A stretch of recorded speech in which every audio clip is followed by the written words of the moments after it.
Computerized Start is brought to you by my awesome patrons on Patreon, and by your tips and memberships on Ko-fi. These and other channel supporters make my live streams possible. You too can become a channel supporter with tiers starting at just $1. And as always, thank you for all your support, including sharing, chatting, liking, and subscribing. Now roll that famous logo animation!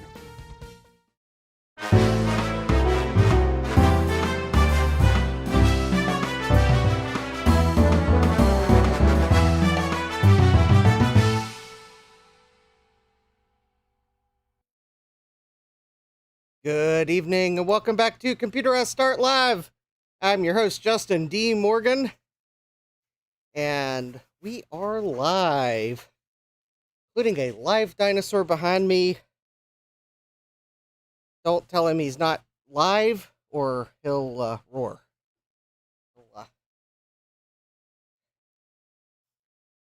He might also hide under your bed at night if you tell him he's not live. Now, note, I'm saying if you tell him he's not live, not alive, he knows he's an inflatable dinosaur. But don't tell him he's not live. He doesn't like it when you tell him he's a recording. Anyways, let's see here. We have Hardware Hacker in the chat. And hopefully my streaming on Monday night hasn't thrown everyone off, because this week it's Monday and Thursday. Next week it's Monday and Tuesday, because I'm not going to stream on Thanksgiving. And then the week after that, I think we're back to Tuesday and Thursday. But anyways, we'll see who we have. All right, we got SadMac 356. SadMac says, I think my cat would complain about a dino hiding under the bed. Jesse says, I83D6SX. Hi, Jesse. It did at first. All right.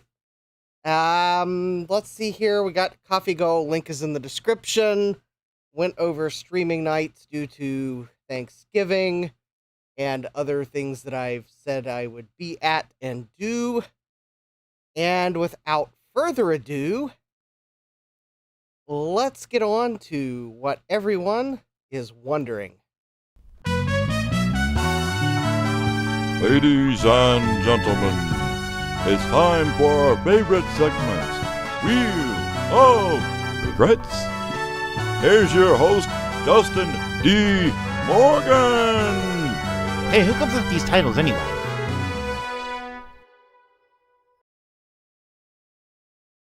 Jesse says, I have a date at 4 a.m. for switch patching. I won't be sticking around real long. All right, well, when you have to go, Jesse, we understand that sometimes switch patching duty calls. Ugh. But before we get too bogged down, let's investigate the pile of potential regrets.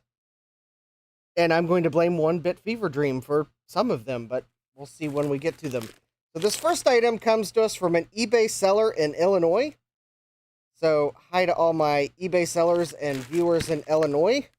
I know this one has a thank you sticker on it, so I'm hoping that means it's especially nice. I don't remember which one this is. Oh, that's right. I put my scalpel in my toolbox because I've dropped the cap on the floor and haven't found it yet. Hardware Hacker says, belatedly, who comes up with these titles anyways? Yes, I've managed to drop the cap for my scalpel somewhere around where the hot glue gun was hiding. So if you stuck around to the very, very end of my stream on Thursday, I mean, like Marvel movie credits style, stuck around to the end of the stream, then you would realize that I managed to find my hot glue gun while the end credits were rolling, and I had to make sure it was on the record. Anyways, Hardware Hacker says, Steve is stealing your viewers, though he said he's borrowing them. Yes, I noticed Steve was streaming tonight. Well,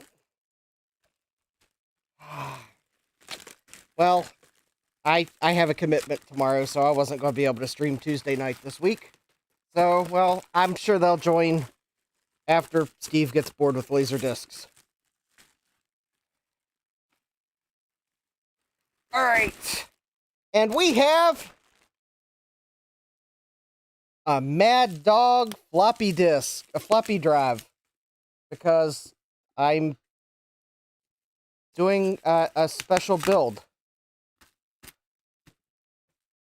For some silly reason. I think I'm going to blame Gut Bomb for this one, although I'm not sure he was the only one that instigated it.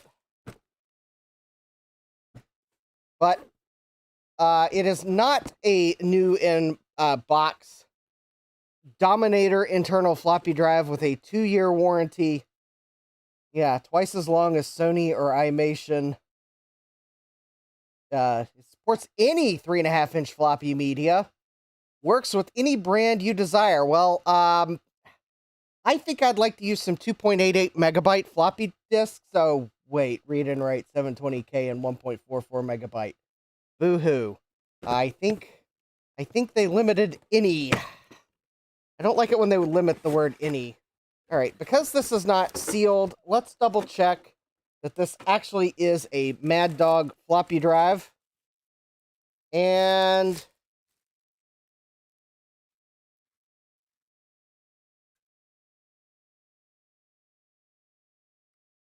I believe the answer is potentially no.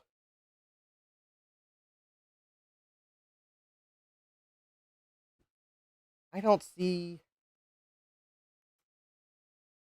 either that or Mad Dog was getting cheap and not actually silk screening. All right, let's check the MD-IFPY.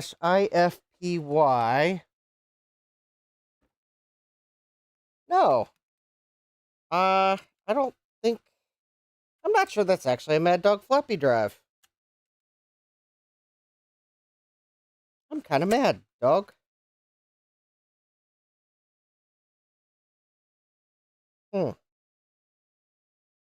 Well, I mean, Sad Max says, interesting. Yeah, I know. Well, now, here's a plot twist. The, photo on the instructions matches the drive. More or less. Huh. Well, I guess maybe it is a Mad Dog brand one. Well, I was kind of hoping for the silk screen, but I think they might have cheaped out. Well, I probably can't fault the eBay seller because I can't see any signs of use of this drive, so I'm not convinced it's the drive that someone pulled out of their computer to install a new Mad Dog brand floppy drive. I'm kind of thinking that maybe they just actually were not branding the drive itself. So, I am going to have to give this a regret score of... It's regrettable that it doesn't look like the photo, but something tells me that is actually the floppy drive that was supposed to be in the box. Oh well. We'll still use it. So there we go. Thanks to the eBay seller in Illinois. I know it's not your fault that the Mad Dog multimedia company didn't silk screen the floppy drive, but it does appear as if the drive in the box is the one that's supposed to be in the box based on the photo on the instructions. So, yay! All right. The next 2 boxes come to us from an eBay seller in California. In fact, they are from the same eBay seller because I got a offer from them for one item. And then I realized that another item of theirs that I was watching had like a very limited quantity left of it. And I had been watching it. They didn't send an offer on it. And I was like, well, you know, it would be a shame if they run out of that other item, because I don't know if they have more. And once you see what these are, you'll realize how they may or may not have more. And if 1-bit was watching, well, I would say, 1-bit, look what you kind of peer pressured me into buying. I might have also given away what these might be. Uh-oh. Alright, my scalpel blade is loose. Let me put it back in the holder. Oh, there we go. And there we go.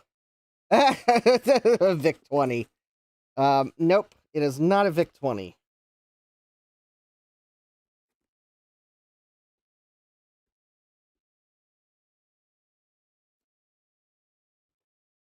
Alright, I am trying to not show my address. The box.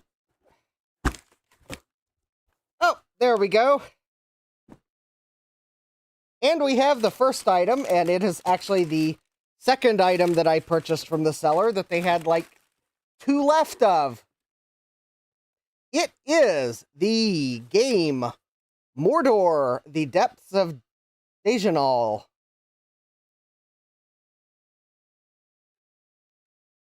And system requirements. Windows 3.1, Windows for Workgroups 3.x, Windows NT, Windows 95, or 100% compatible, 386-33 or faster CD-ROM drive, 3.5-inch disk upgrade option inside, 4 megabytes free RAM, 6.5 megabytes free hard drive space, 640 by 480 by 256 color VGA. Recommended, 486-33 or faster, 8 megabytes free RAM, 14 megabytes free hard drive space, and a WAV and MIDI capable sound card, 800 by 600 by 256 color SVGA for Windows CD-ROM.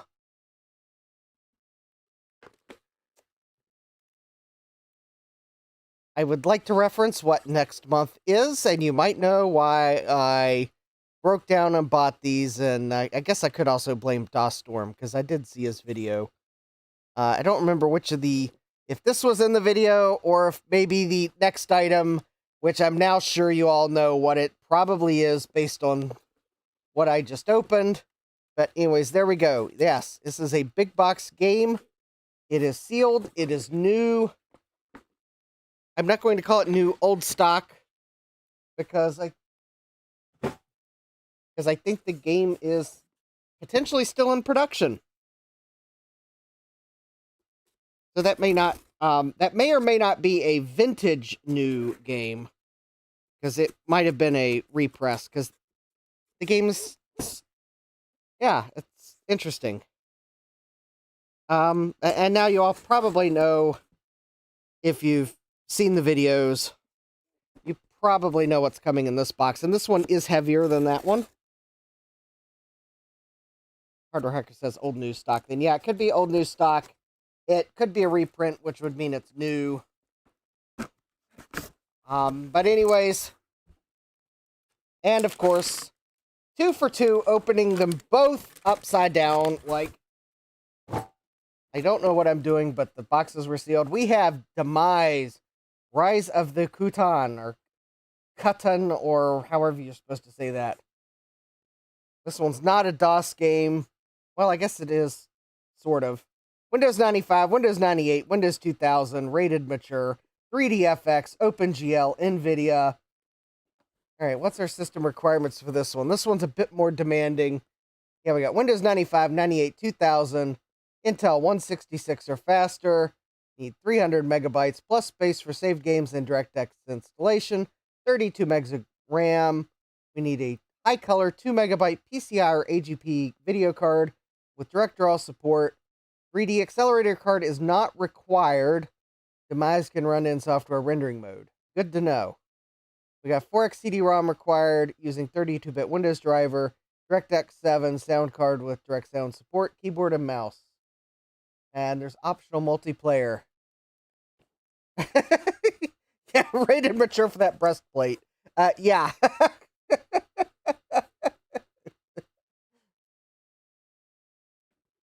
And the really cool thing about this is it's got the Blah. Rawr. Actually, I think this is what lurks under your bed if you tell Dinosaur that he's not live. Rawr. An adventure that pulls you in and won't let go. All right. I believe this is a new printing of the game.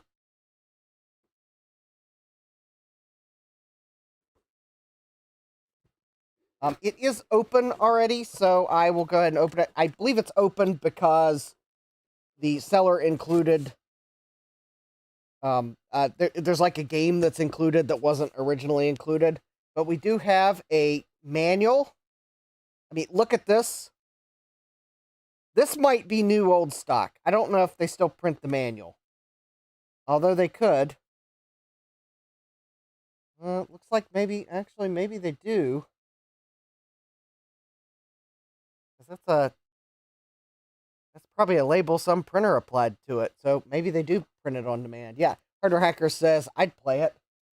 Yeah, they still sell this, and if you add it to your watch list, they're doing a Black Friday sale. They may send you an offer for 15% off. So let me show you what you get for your 15% off of the set. We got the CD-ROM, which that's sealed. You get the manual. And I think there's something else down in here. I thought there was.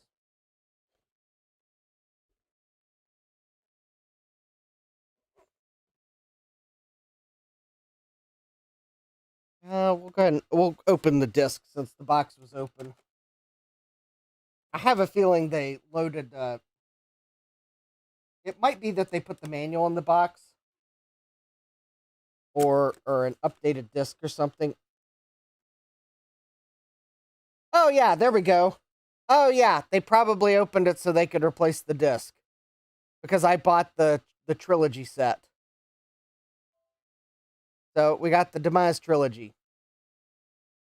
Yep, I bet that's what they did. I bet they replaced the single game for the trilogy disc.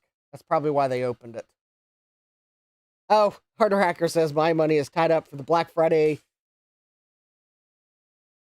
relay of the Lego USS Enterprise NCC 1701D. Well, I certainly can't blame you for that.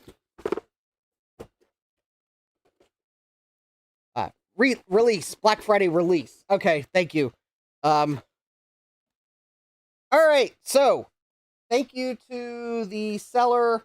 If anyone's interested in that game, I can go look up the... actually, let me just go ahead and proactively go look on my eBay account, and I will... I'll go ahead and post the auction listings for both of those games, since that actually might be something of interest.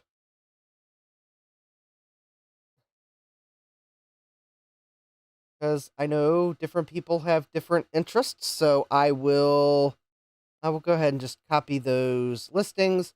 So this first one is going to be for the Demise trilogy.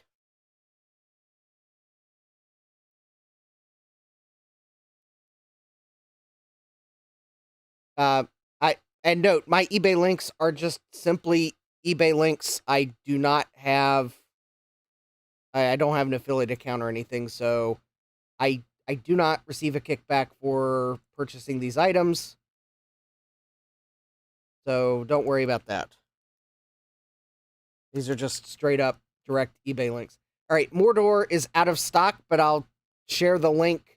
You can add it to your watch list, and if they restock it, then, well, you'll have the link. And then Declan's other store, I think Declan has a few more items. I believe, of other things, they do have the game manual for Demise. It's a separate item. I guess if you bought it and bought it in a way that didn't come with the manual. They also, I think, just have a, I think it's just like a 25th anniversary set that is just like the Demise game. At a little less money. So anyways, there you go. If anyone's interested, you got the links. You can go add those to your eBay watch list, and you might even get that 15% off offer on the Demise Trilogy. The seller's note was it was a Black Friday special, so I'm presuming Declan may still be sending offers out on that, or at least you have a benchmark for an offer you might make on it. Hi, George. Welcome. George says evening. Been a minute. Yes. All right. So this next item comes to us from an eBay seller in Indiana, and I think you're going to notice a trend with tonight's Wheel of Regrets. Looking at the other box, yeah, I think there is a trend. You're going to notice it. Technically, there's another item that I've already opened that I should probably acknowledge. And for that, I'll have to go look up where the eBay seller was, because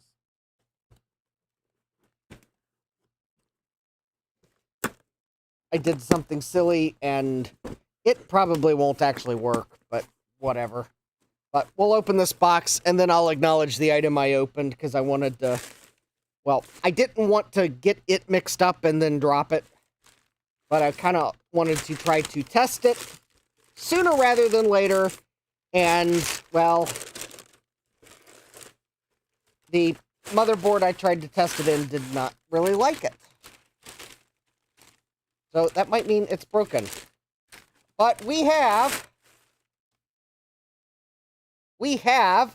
like, the world's longest... I believe this is an RLL controller with a floppy controller on it, but it is a Adaptec ACB 2372. And it is like my last attempt at trying to format that Seagate ST238R drive that I was able to format once, and then it won't format. The drive is seemingly not changed its behavior, but I'm wondering if the first controller card I tried has failed. Maybe. And the second controller card I bought was DOA. Anyways, yeah. This may be a regret purchase in that, is this really going to help? I doubt it. But anyways, it's an Adaptec. It'll at least rule out once and for all the source of the problem. Because I kind of... Well, I mean, that's not to say that an RLL drive can't fail. And in fact, it could have totally failed, but the drive is acting correct. That's the weird thing. It wasn't making any signs of failing, and I even opened that drive up when it failed because I thought, oh, surely we're going to see signs of a head crash or something, and the drive looks fine inside. Yes, that could have killed the drive, but there also are filters inside the drive to catch any lingering dust that made it in the drive in manufacturing. And if you've ever felt the amount of air that comes off of one of those large drives with the cover off, I'm pretty sure that if I did get any dust in it, it's probably going to sling it towards the filter. There is an impressive amount of air that moves over those platters in a 5¼ inch drive. But anyways, the item that I bought and opened because I wanted to try to test it, and so far I have been unable to... Well, it didn't work with the first computer I put it in for some reason. Possibly because it's not working, but...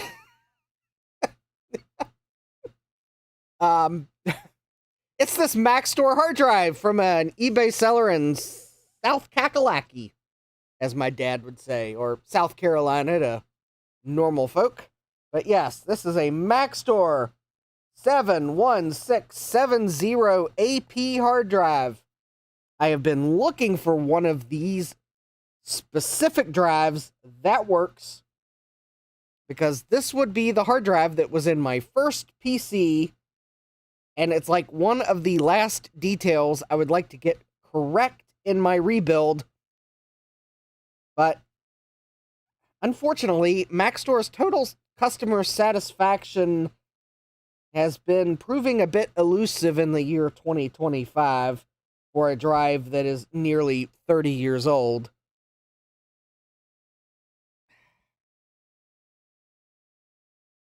It would help if I don't zoom in too close. As you can see, July 6th, or June 6th, 1996. There you go. And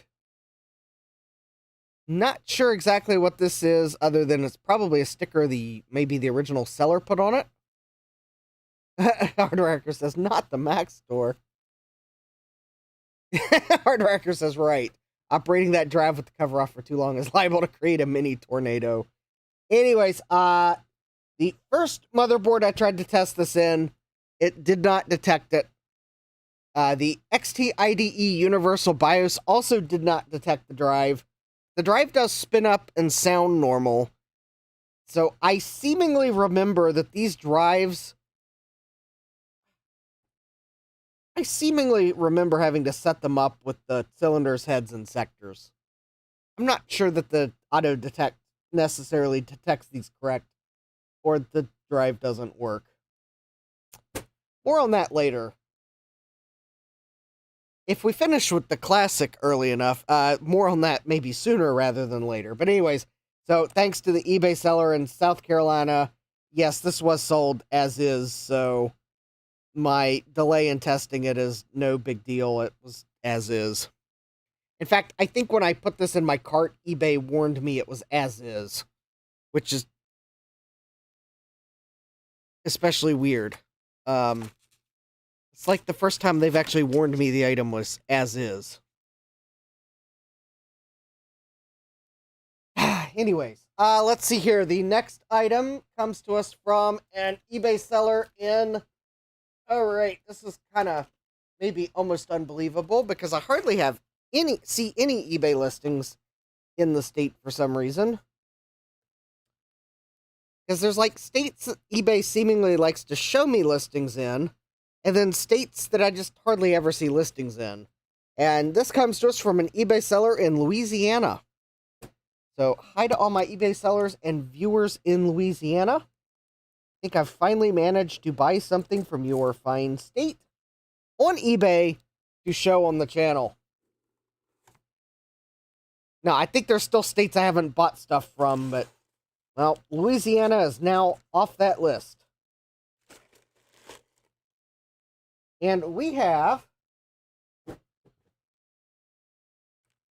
a note this is, I think, from someone who made these to resell. This did not come from Necroware, I don't think. But we have a 287 booster by i440BX and Necroware. So what does this do? This lets you run a 287 at full system clock speed. Because, apparently, it's like pin 39, I believe. If pin 39 is left floating, which a lot of motherboards leave it floating, then the 287 math coprocessor runs at 1/3 of the system clock speed. I believe I got that wrong in a previous live stream. Also, or if you have the 287 XL and pin 39 is floating, it runs at half the system clock speed. I believe I also got that number wrong in a previous live stream. And that's probably because I the document I had read was just worded things weirdly. I think the document I read had worded it that the 287 XL runs at like 2/3 the speed of a standard 287, but did not mention the fact that the standard 287 runs at 1/3 of the system bus speed. So there was that little contextual clue that was missing. But this adapter has a pull down resistor and a jumper, And if you install the jumper, then the pull-down resistor will pull pin 39, I believe it's 39 low, which will instruct the 287 or the 287XL to run at full system bus speed. So I will let you imagine why I might have bought one of these. And you might, if you haven't seen the fact that I have a 286 motherboard or two, or maybe a few more that are in pre-built systems, then yeah, I want to give this a try. So there we go. It's kind of one of those, I just wanted to try it without having to spin a whole batch of PCBs. So I bought one that was pre-made. If I find they're useful, I may buy a batch of PCBs and make some more. All right, this next item comes to us from an eBay seller in Virginia. So hi to all my viewers and eBay sellers in Virginia.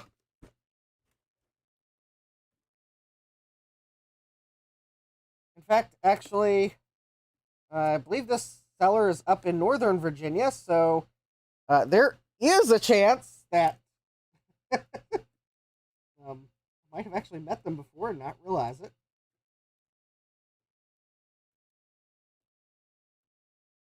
There's also a chance that it just that it's someone who came across some PC parts and they're not involved in the Northern Virginia meetup groups. So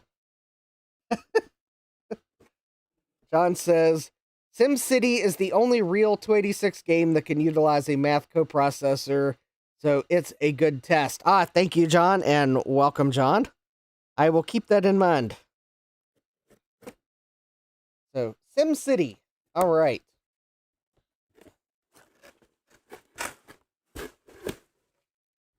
All right, well, oh, yippee. Free bubble wrap. Lots of free bubble wrap. I like it when items are bubble wrapped well. All right.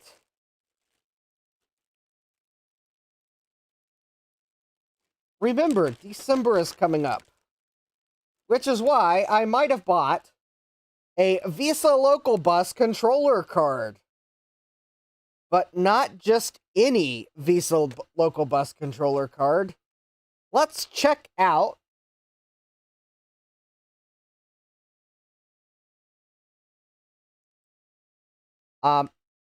if the camera will focus.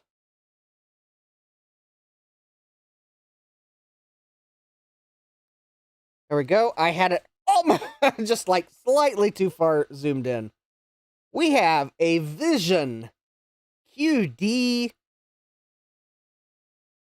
6580 chip.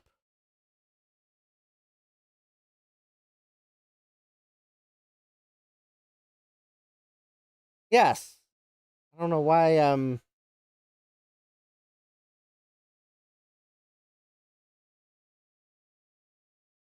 okay, I don't know why that doesn't seem right.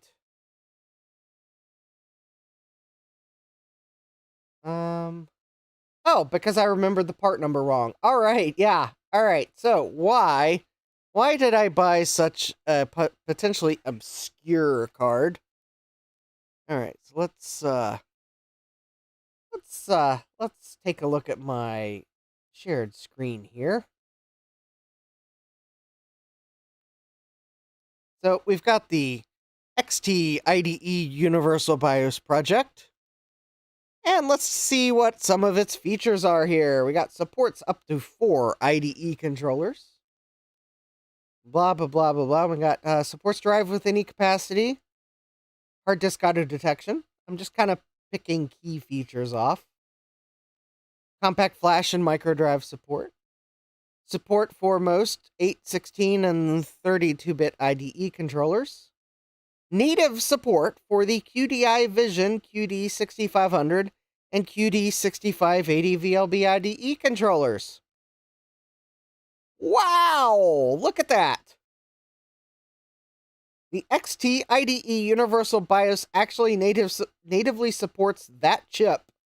So I believe that means we get DMA transfer rates, or whatever DMA transfer rates that chip supports, with large disk support.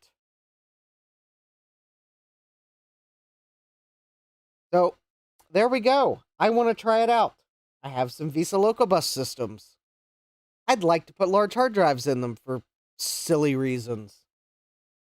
I'd like to try the XT IDE support for that chip right there. And look at that. This is the version of the chip that has 2 IDE ports. Fancy. Plus, it's got the WinBond multi-IO on it. The WinBond multi-IO is pretty decent, so there we go. December's coming up. Haven't you heard? So, alright.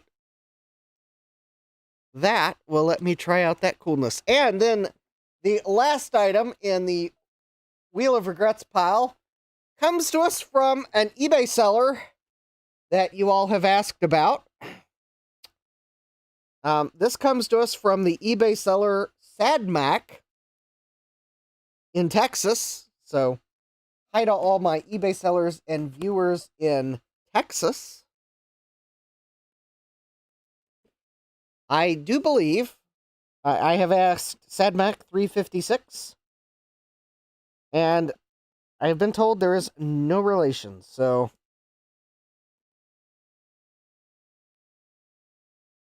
SadMac says, this is not me, though. All right, yes.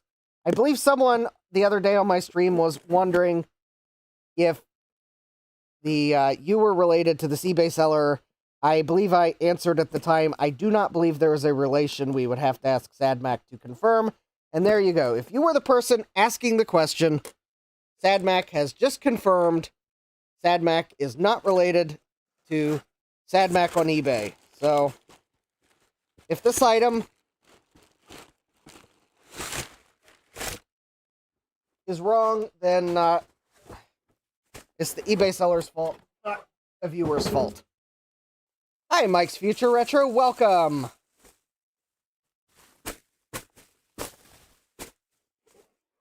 And I have, because I have this strange fascination with floppy drives, I have a new old stock box of double density floppy drives, factory sealed, from iMation. Sadback says, no relation, but it is interesting that we're in the same state. Maybe after the stream, you'll have to let me know which city in Texas you're in, and I'll let you know. I'll let you know how close you are to this other SadMac in the U.S. I've already tossed the box over to the side. I can't read the shipping label, and my live streaming brain doesn't have enough RAM to hold that data. But if you're curious, you can ask me after the stream in a DM, and I'll let you know how close or far away you are. I won't give you their address, though. Sorry, no, I do not give addresses. I do not give them. Don't care how nicely you ask. But if you happen to have the same username as an eBay seller, I will tell you how many miles away you are from them. Because that, in a state as large as Texas, is not really going to help you much. Texas is big, although not as big as Alaska. But Texas is big. All right, so we got a box of floppy disks. That is awesome. All right, and then finally... Sadmac says, and I also don't ask for addresses. Awesome, yes. Yeah, so I don't care how nicely you ask. If you have given me your address, I am not going to give it to anyone else. I will never do that.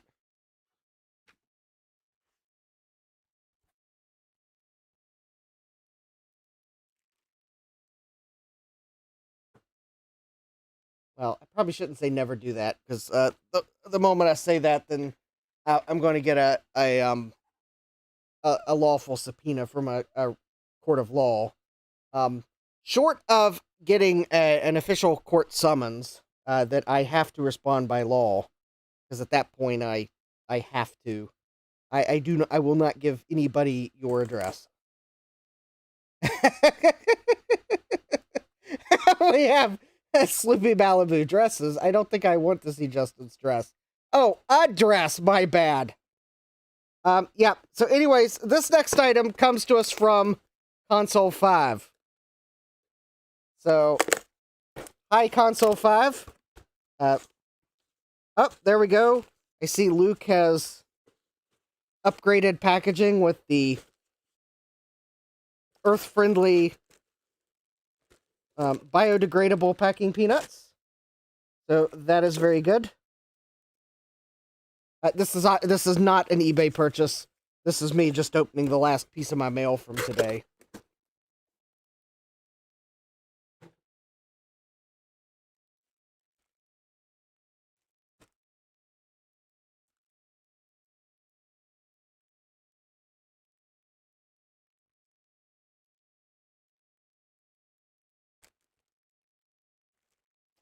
And we've got the Fireball. Mmm. Very tasty.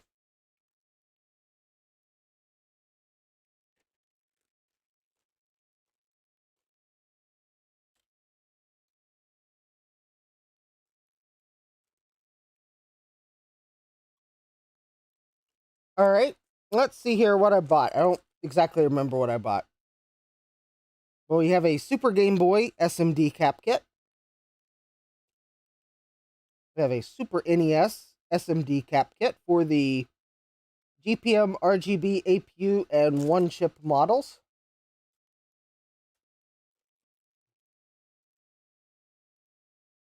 We have the SNES SHVC SMD electrolytic cap kit. Hi, Stan. Welcome. These are clues for what we might be working on in the winter when it's too cold to do stuff outside. We have an N64 LSEP PSU cap kit.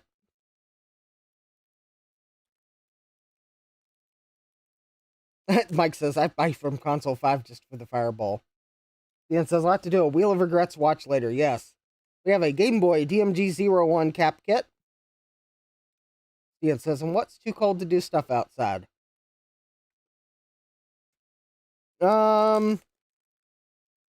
It depends. I mean, right now it's probably in the mid to upper 30s degrees Fahrenheit outside right now. I'm not going to be standing outside for too long because I think there's a breeze. I'm going to be video gaming inside or repairing them. Ian says, we had an Arctic blast down here last week. It got down to 47 degrees Fahrenheit. Whew. Yeah, that's pretty chilly. Alright, we have an M64 Power Supply Zebra cap kit. Fortunately, it's now back up to the 70s. Oh, we're not in the 70s right now.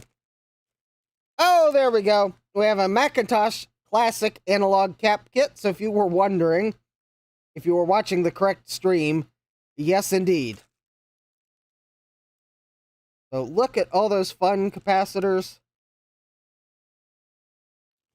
Set that to the side here. And we got another Game Boy DMG-01 cap kit. Caution, small parts. Oh, wow. Yeah. Luke ain't kidding. Those are pretty small.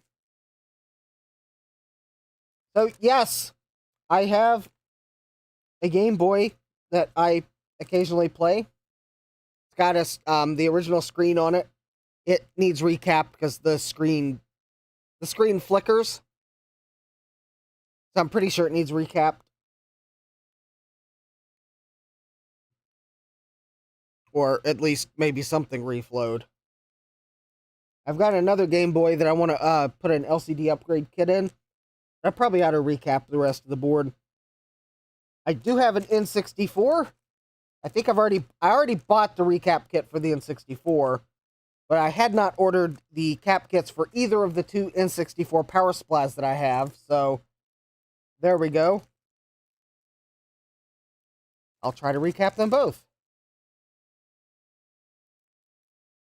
Ian says, ever read r/tragedy on Reddit? The Macintosh Classic is the Mac version of that. Yep, I have two different SNES motherboards that need recapped. One, because I'm going to recap it and then resell it, because I have a spare. And then I do have a Super Game Boy. And it probably needs recapped. Anyways, there we go. So now you know some of the consoles that I have parts to work on. And in fact, next week, I am highly tempted for the streams next week to work on some video game consoles. And no, I haven't read that Reddit channel. But yes, I am very tempted to work on some video game consoles next week. Because I have a box of PS1s that need recapped. The power supplies, recap them, kind of make them work, or make them work better. I've got a Sega Genesis somewhere.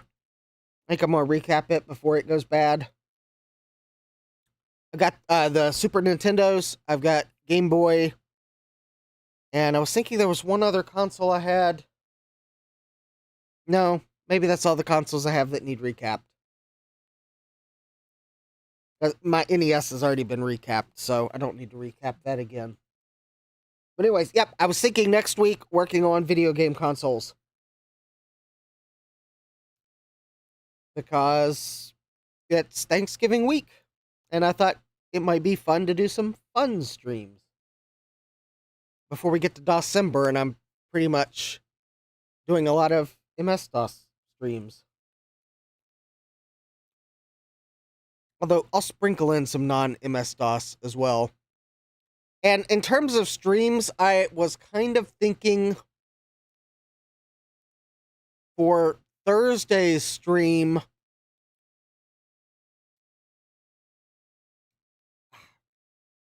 I'm thinking of doing a Pac-Vimber stream. Just so I can get a Pac-Vimber stream in. Or maybe I might do something different Thursday and do one of the streams next week as Pac-Vimber. But anyways. Also, for next week's stream, I was kind of tempted to maybe start a little earlier in the afternoon both days. Just so that if I am working on video game consoles, I can maybe actually get through a couple.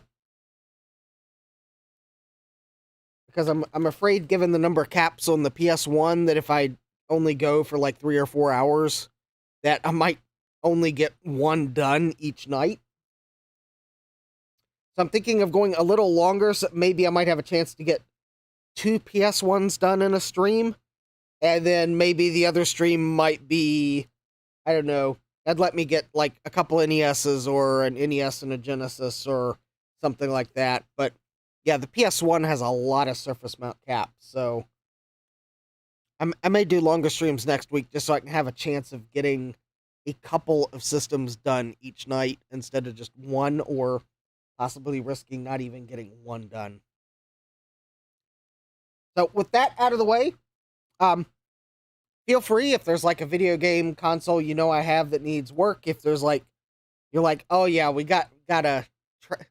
If you want to try to suggest which night I might work on what systems, then feel free to try to sway my decision in the chat. If you're like, I really like the Genesis and the only night I can watch it's Monday, or like, I really like the PS1 and can you do that Tuesday because then I can watch, or something like that. Let me know, because you can sway my decision of what I might work on when. Otherwise, it's going to be dealer's choice, so asking nicely. Ask me nicely and you might receive.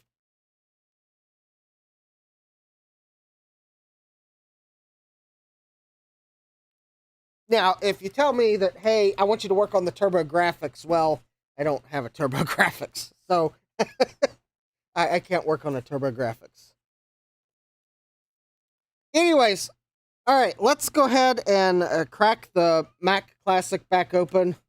I do promise you, as you can see, I have an entire Mac Classic, even though the thumbnail makes it look like it's like the facade only. Just because of the angle I took the photo at. Yeah, go look at the thumbnail and you'll I've stared at it like, well, I'm not retaking the photo. But the one I picked because it had the least number of like extraneous glares on the glass monitor is also the one that made it look like there was nothing behind the facade of it. So I'm like, oh well.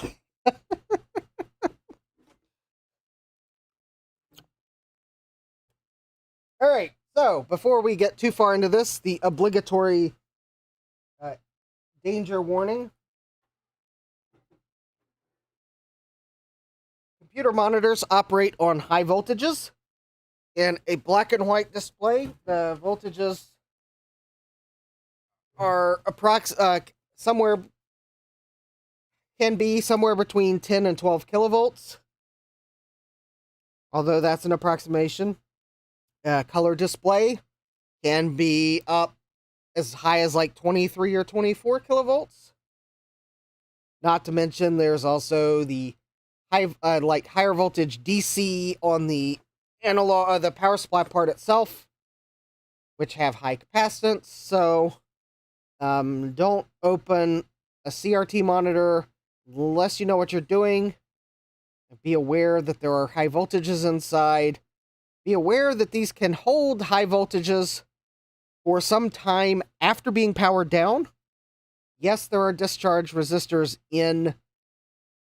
I believe the Classic is new enough that it probably has a discharge resistor. It could have failed, so I'm not going to assume that the discharge resistor is working. However, this Classic has not been plugged in anytime recently, so I'm not worried about what charge it might have. But anyways, if you don't know what you're doing, then it might be best to... Yeah, I wouldn't just go into trying to work on these without some instruction. This would definitely be if you're not comfortable around high voltages, ask a friend. But don't just simply open one of these up and start poking around. Because, as Stian says in the chat, I once touched the flyback transformer of a running SE. I am never doing that again. Yep. Sleepy says to Stian, I have seen people do that. It looks like fun. Yeah. Stian says, whoever said white men can't jump didn't see me that day. It also paralyzed my arm for a few days. All right, there you go. There's the dangers. And yeah. And as Sedmac says, do not assume the bleed resistor is present and working just in case. Yes. Because for all I know, someone has removed the bleed resistor from this. After all, the floppy drive, despite the fact that I thought no one had ever been in this before, the floppy drive that was in here was kind of borked. Oh, I don't need to... Oh yeah, I don't need to remove the neck board. Well, actually I might need to. Is that soldered? Oh yes, to reduce costs, Apple soldered the neck board wires. So yes, I do need to remove the neck board. Sloopy says, yes, I saw someone touch a Sony GDM 1950. They did 4 Haruts first and faced first into a door, then floor.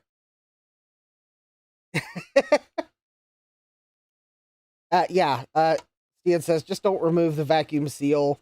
Neck necked CRTs are sad CRTs. Yes. As Dave was didn't want to say during his stream, yeah, you want to be careful around the very end part of the CRT, and he didn't want some commentary based on what the end part of the CRT is called. But yeah, oh, Sleepy says spins, power roots, same difference. Yeah. So I believe I am going to have to very carefully cut the glue holding the CRT on.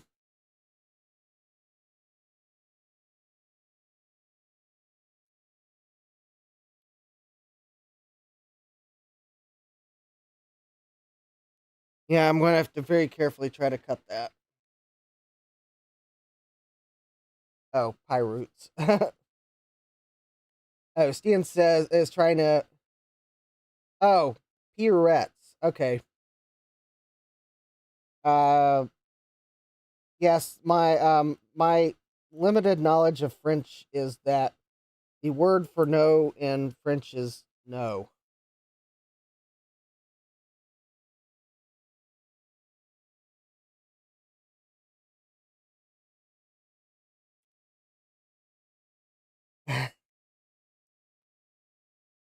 So that I know that if someone asks me the question, parlez-vous français, it's like about the only other thing I know in French, then I know the answer is no.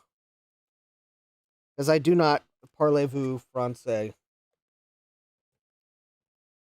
Stian says, the word for no in French is actually non, but the second N is silent. Yes, thank you. I'm sure if you didn't tell me that, then someone else would have told me that in a less civil manner.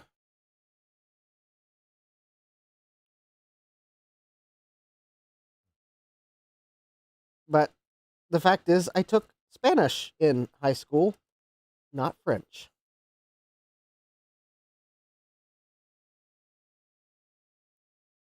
And yet, it seems like I might know more French than I do Spanish. That is the weird thing.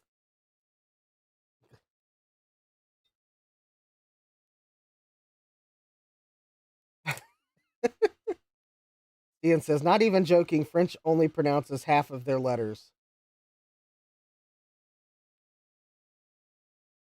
All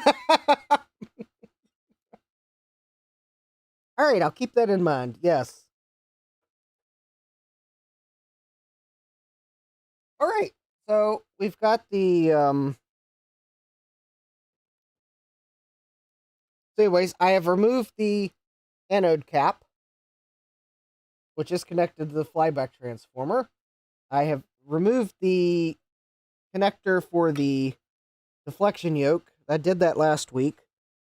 The motherboard connector has been disconnected. I do see that the fan connector is still connected. I will unplug that once I get the analog board out a little bit. Because I think I'm...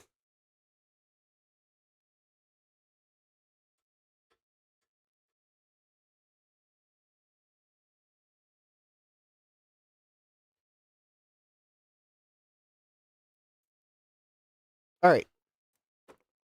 I think there's only one screw holding the analog board in.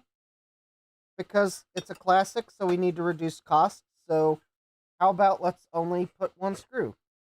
Alright, and I will disconnect the fan.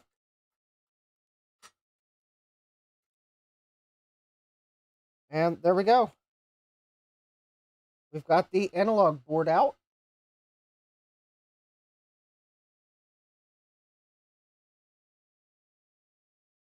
It looks like it's in reasonable shape, but I'm pretty sure it's got leaky caps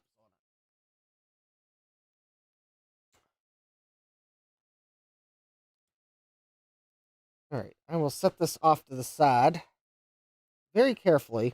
The reason why I think there's leaky caps on it is because there is just a little bit of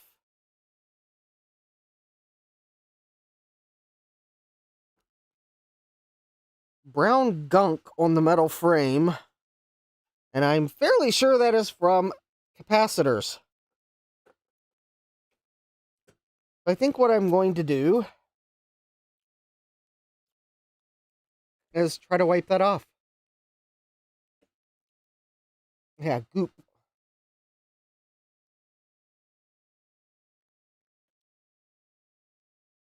Oh, hello.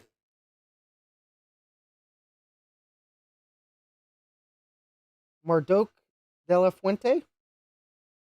Welcome.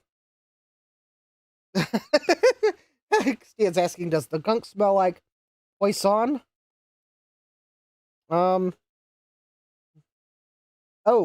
Yes. It smells like poison. Very much so.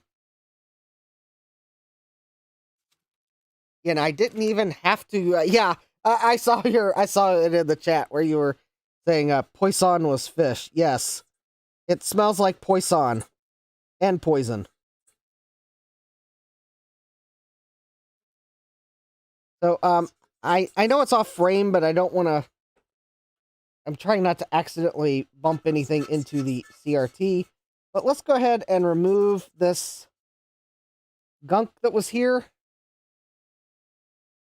Just so when I'm using the computer and it heats up, that it doesn't like have or has less of a chance of smelling like poison.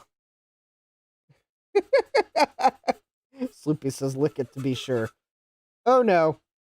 I am not going to lick it. In fact, although I was going to order a shirt, Tom Barber found this shirt on AliExpress, and it was on sale for like $2.50. That included the import fees. It was a picture of a roll of solder with the cat, and it said "I lick solder" or something like that. It was absolutely ridiculous shirt. I was going to order it as a joke. Please do not lick solder. And then AliExpress wanted my phone number, and I said absolutely not, and I didn't order the shirt. Because I know what companies like Joanne Fabric did with your cell phone number. If they got it, they texted you deals all the time. I really don't want texts from AliExpress. I like to buy things on my terms, and I don't want you to send me a deal every 5 minutes.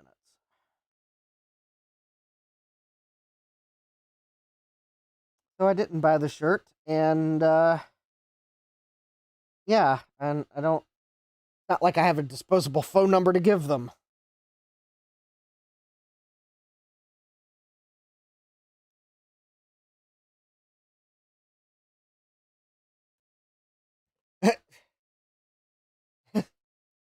Stian says, I don't speak French, but I do make fun of French. And Stian says, I don't think Justin has the capacitance to lick that.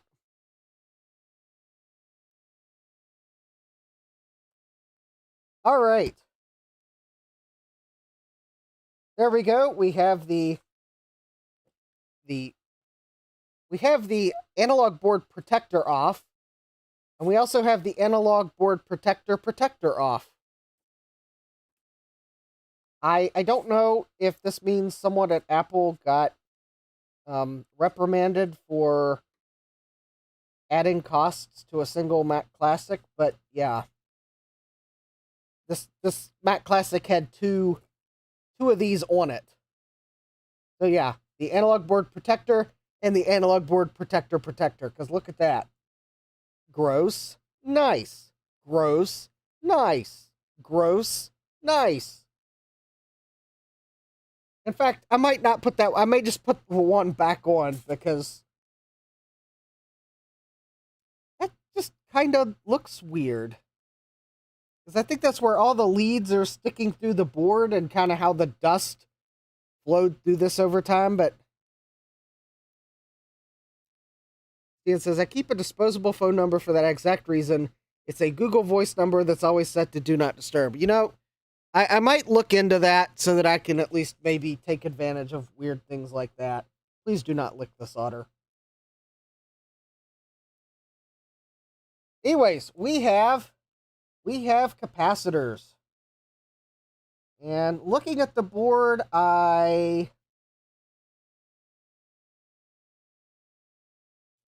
yep, there we go. There's our there's the corner that was up against the frame, and there's a little gunk there. I am not exactly sure where it came from, though. But I suspect as we start to remove capacitors, we'll probably find it.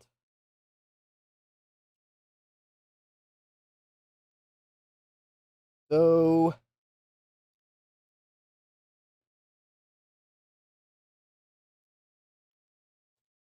let me see if there is a cap list. Ian says, looks like carbon deposits. Well, it looks like carbon deposits, but it kind of had a fishy smell to it.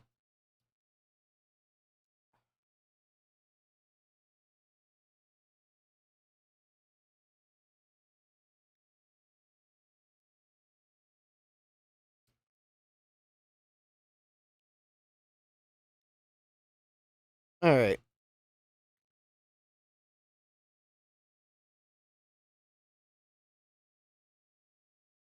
Here we go. I'm pulling up the cap guide from Frankish Creations. Although I don't think this one's going to help. No, it's not going to help us. All right, let me see.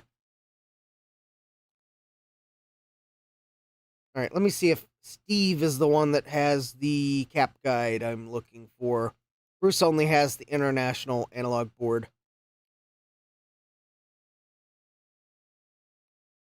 which is not surprising since he's in Australia, and that would be the one he's had access to. All right, Steve does not have that one.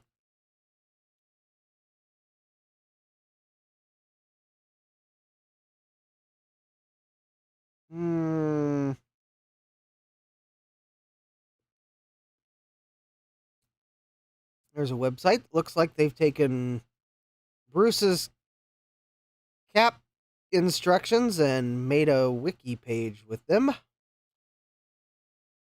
That's not going to help me. All right, that's Bruce's. All right, let me pull up console 5. Otherwise, I'm just going to have to basically do them a couple at a time. All right, let's see here.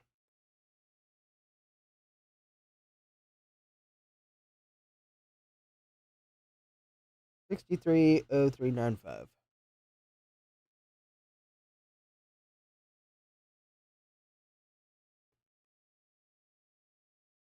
Here we go.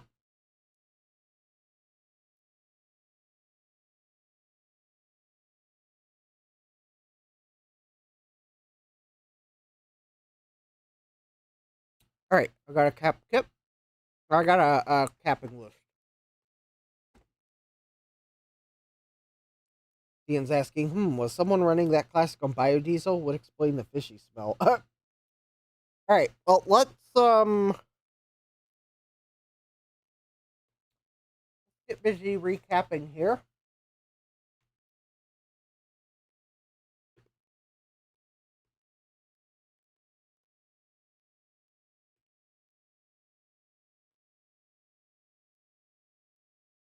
Right, so let me heat up the soldering iron and the desoldering station.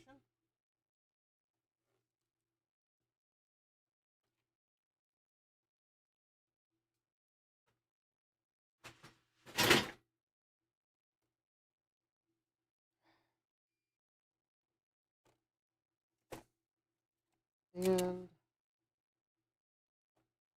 there we go.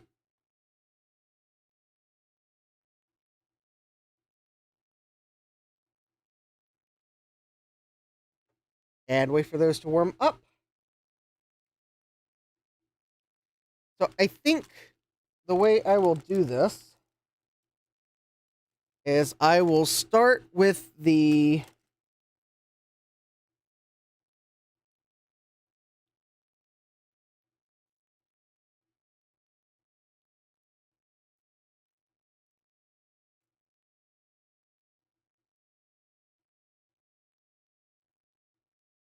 oh, that's interesting.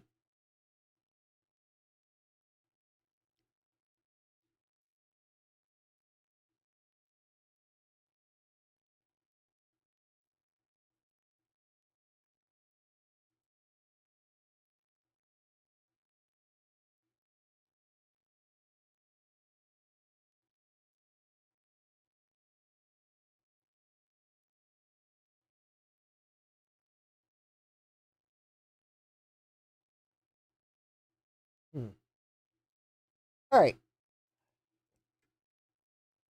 I'm tempted to start with the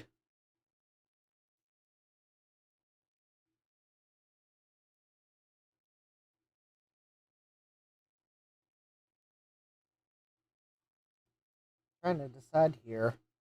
Maybe I'll just go down the list of the list on Console 5's website.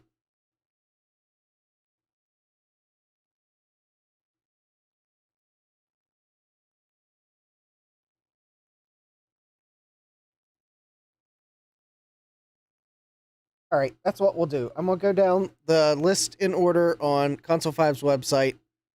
That'll probably help me to find the caps in the bag. So we'll first get CF1,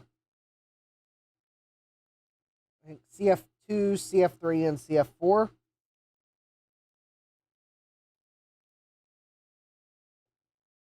I think that's going to be those four. And we'll get those replaced first because they're on the first four on the list. And then we'll go from there.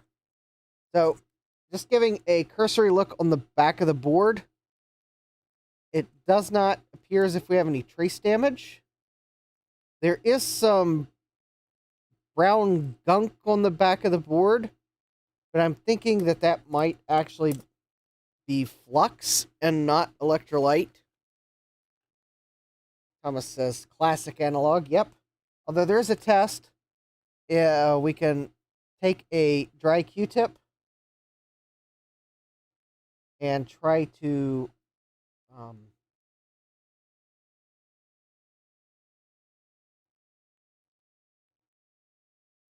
actually, I believe there is. Oh, yeah, we got electrolyte on the back of this board, too. Yep. All right. So some of this brown stuff is flux because it's not coming off dry, but if you'll notice, I'm picking up something on the Q-tip.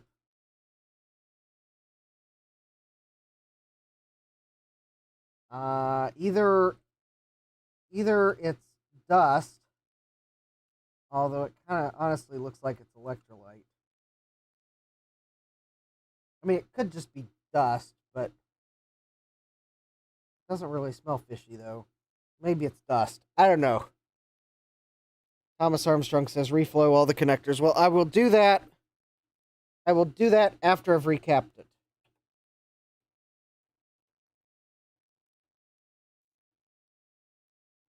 But yeah, it's usually a good idea to reflow all the connectors on these and probably the flyback transformer in case there's a cracked solder joint. Because it's kind of heavy. But at the moment, Thomas says it could be a liquid spill too. Well, there was some gunk on the aluminum frame, and it smelled fishy when I smelled it, so it could be electrolyte. All right. I will tell you when I start to smell fish.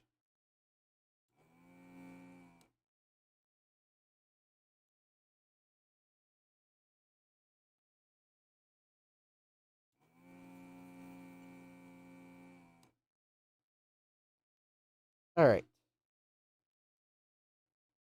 Oh, I bet that is CF3.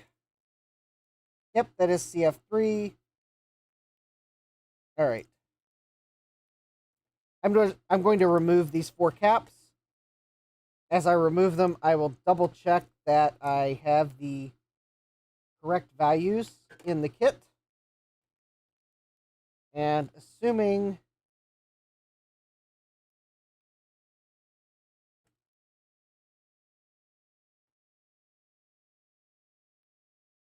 I have the correct values for all 4, then I'll just remove them all.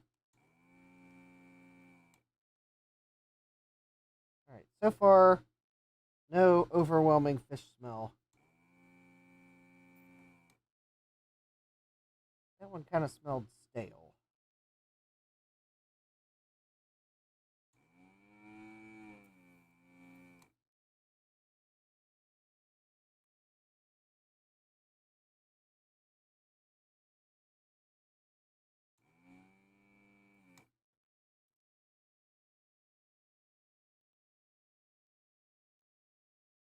That's weird.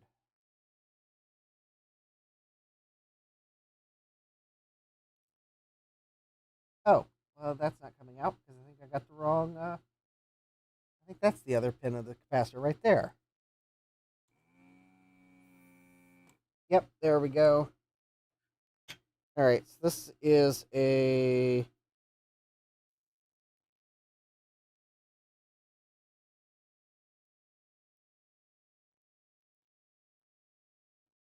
4725, which means that's going to be CF1.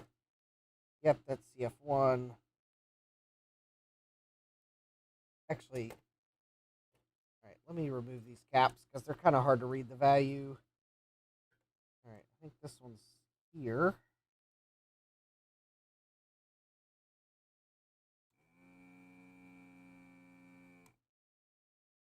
Yep.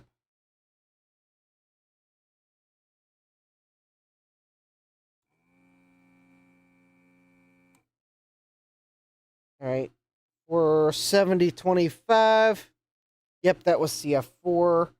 So the value matches, and then CF2 is, I think, this one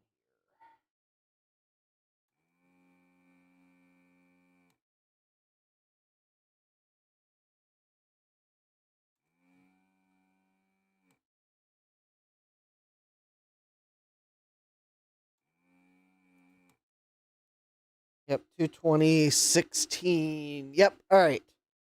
So we got those 4 out.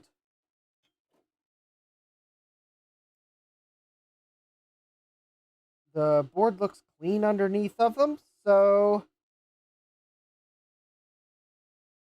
I don't think those are leaking.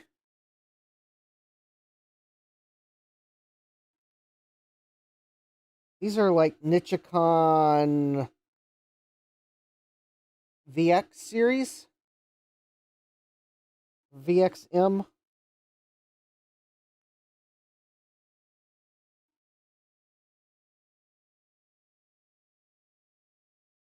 Yeah, I don't think those aren't leaking. Although, just in case, because I'm sure someone will call me on it, because I'm not going to ultrasonically clean this board afterwards.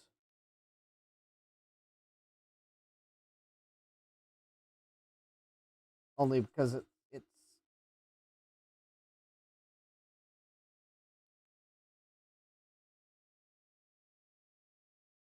the board is in good enough shape that there's no reason to ultrasonically clean it.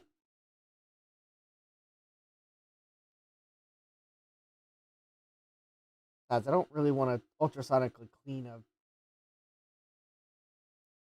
a flatback transformer.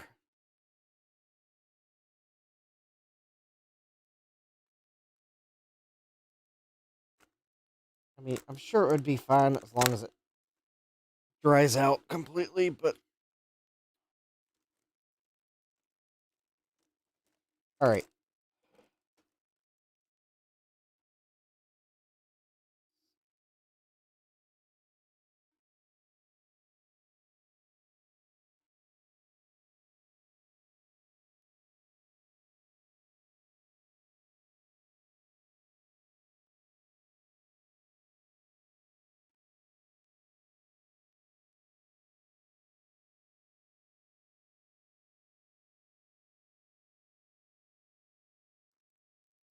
All right, so I'm looking through here.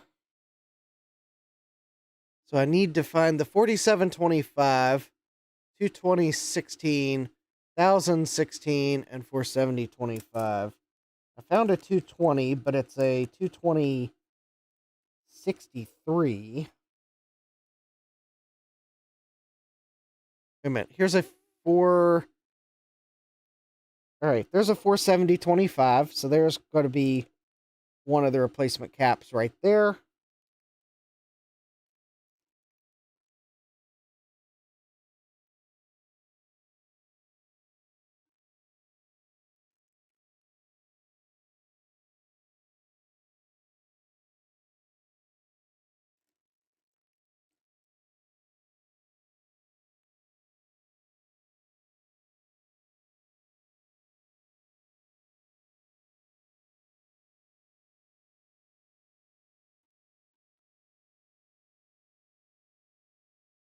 Um.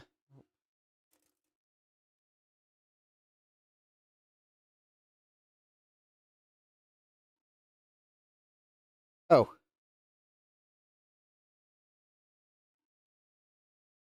right, there's a 16220. Yep, that's going to be another of those replacements.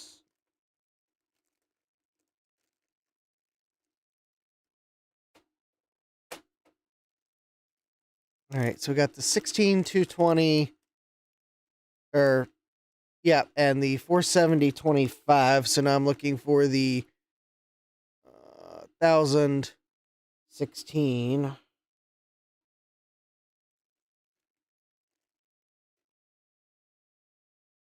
There we go. There's the 1016, and I'm looking for the, I think the 4725. Yeah, 4725.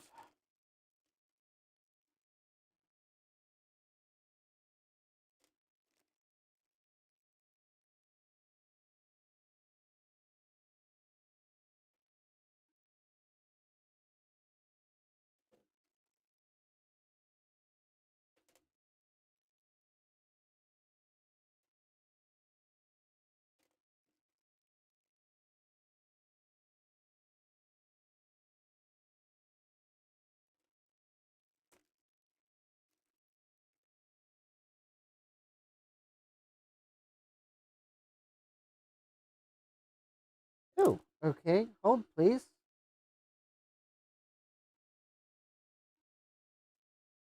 I must have overlooked it. Oh, there we go. It's a 35-volt part in the cap kit. All right.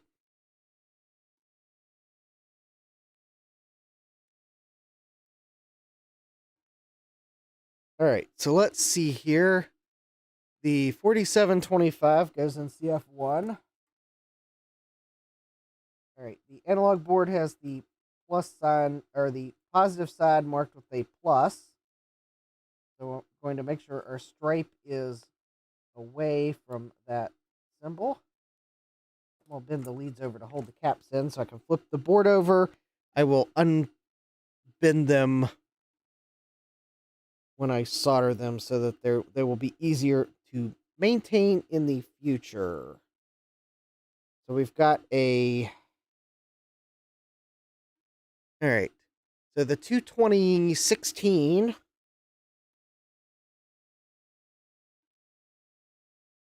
goes in CF2.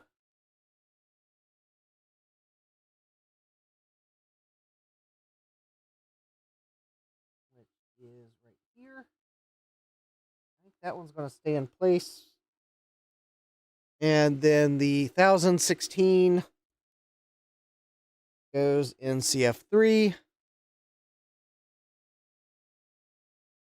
Which is that one there. That one in the leg. And means the 25470 goes in CF4. All right.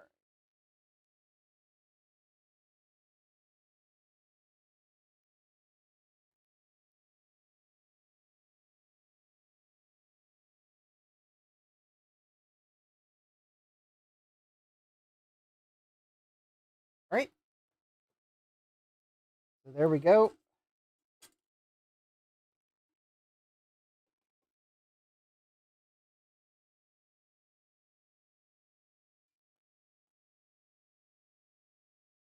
In one leg up and solder.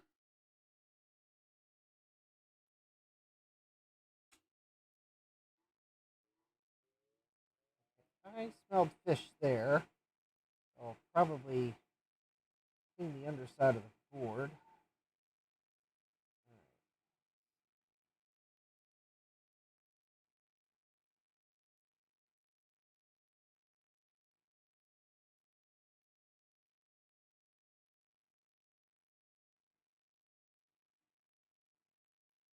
Alright, so what I usually do is I'll solder the leg.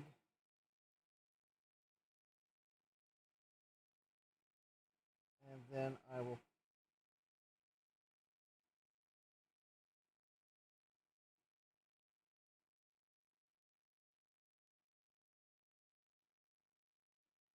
reflow the part while holding it into place to make sure the part is nice and level.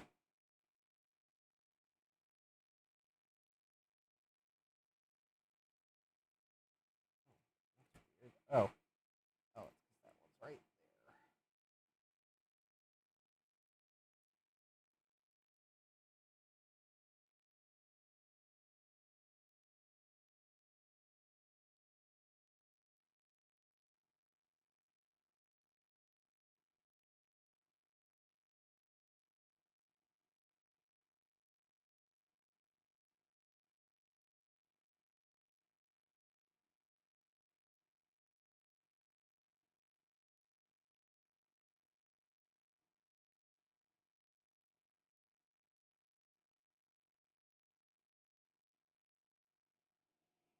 there. There we go.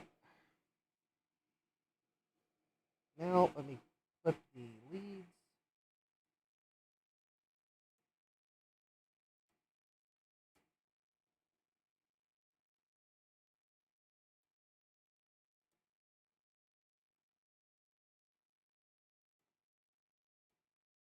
All right, and this is the moment where I usually like to reflow one last time with a little bit of flux.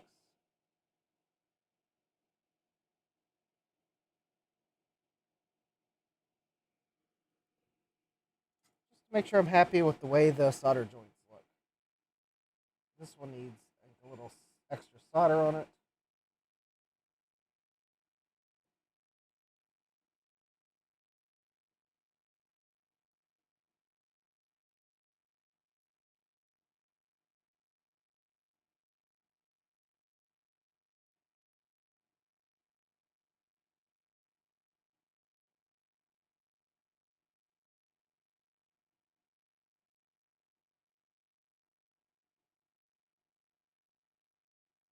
There we go.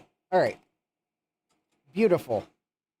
First four caps are replaced.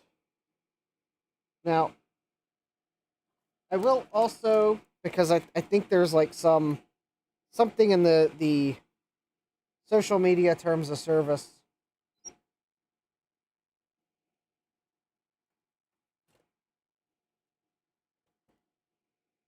Things you have to do. Just joking, but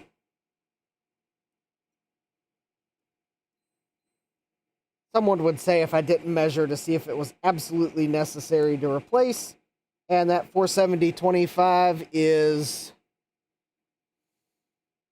I think that's within tolerance. It's maybe reading a bit low, but I think it is within spec. Just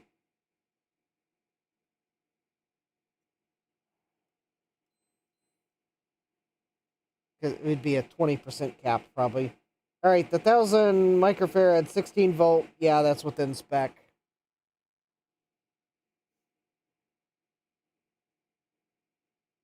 Yeah, maybe starting to get low, but it is within spec. All right, the 220 16 volt is, yeah, that's within spec. It's at about 10%.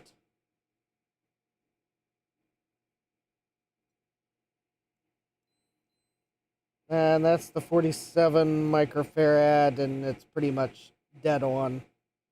Yeah, I think those 4 caps were good caps.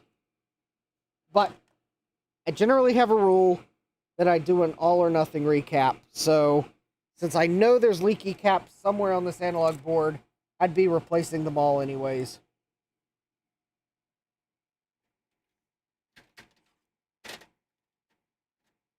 And the reason I do that is just so I can keep track of what I've recapped.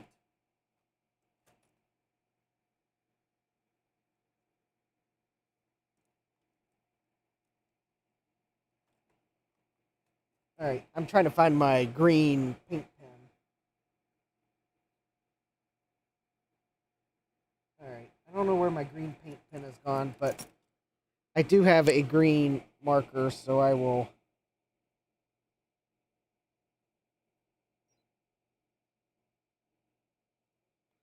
Alright.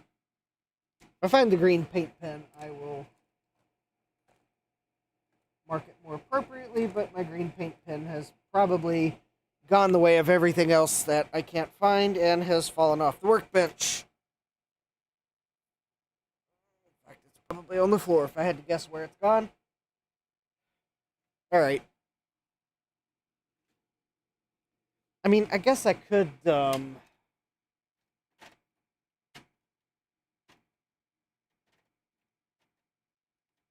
Oh, I know what I could do. I know where my red paint pen is.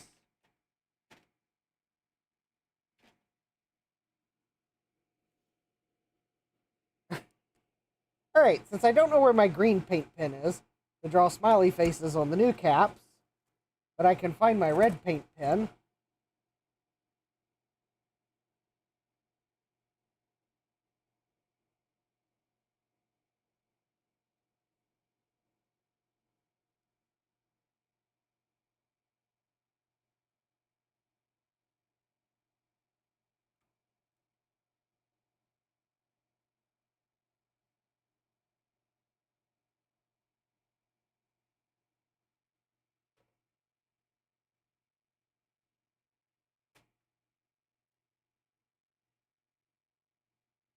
I'll draw a red mark on top of all the old caps. Although, I'm going down the cap list, so in reality I'll probably, that's probably superfluous, but anyways. Oh, what was that?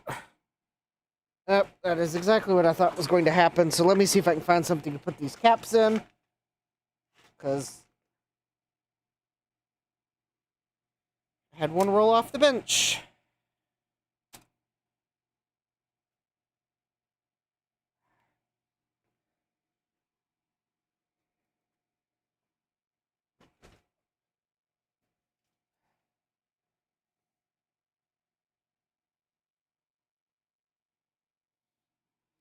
Oh, here we go. I've got this floppy disk box that feels unnecessary for floppy disks because there's only one good floppy disk. I'll put these capacitors in the floppy disk box.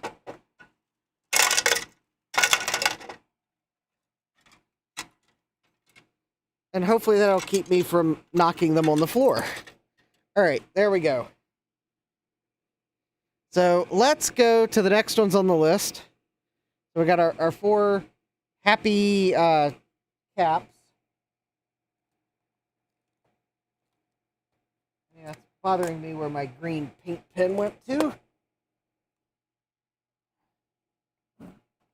Let me move this ATX power supply out of the way. Oh, well, there's the brush I was looking for the other day.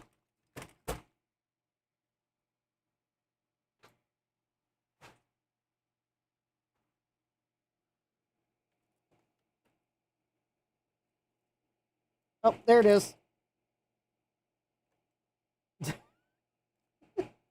And, okay, update. I didn't manage to catch the green paint pen. It was hanging off the...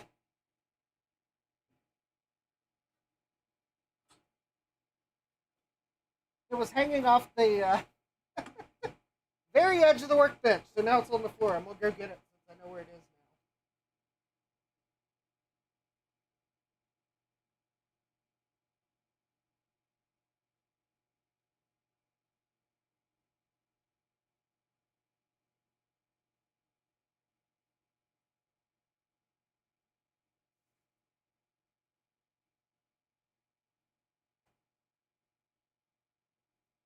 There we go.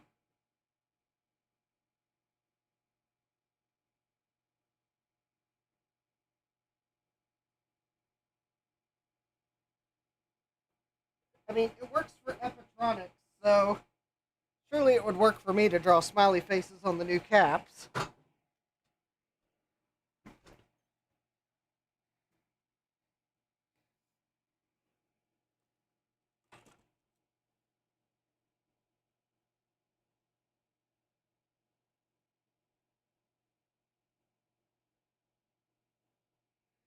There we go.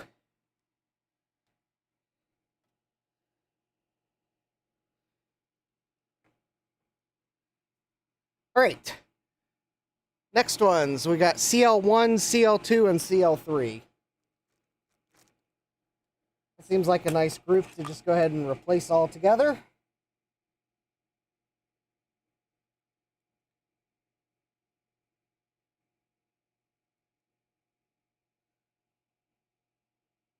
Oh yeah, there we go. CL1, CL2, and CL3. Oh, you can't see that.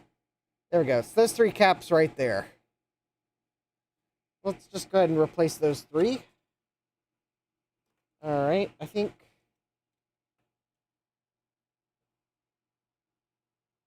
All right. I think this first cap is the one that's beside here, because I see the one leg of those resistors right there.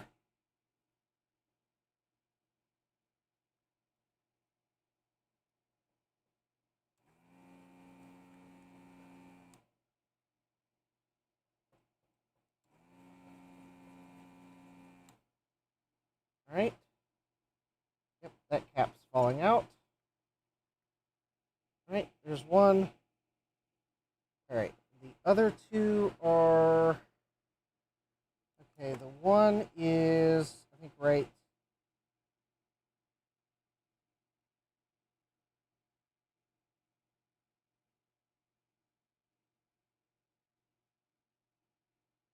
I think it's right here.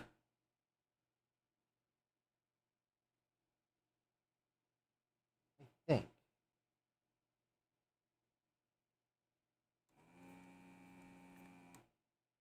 Yep, that's one of them.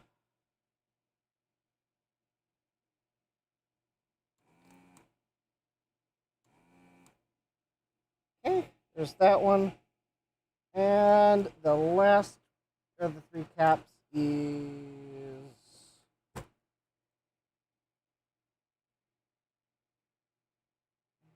3, 4, 5, 6. So it's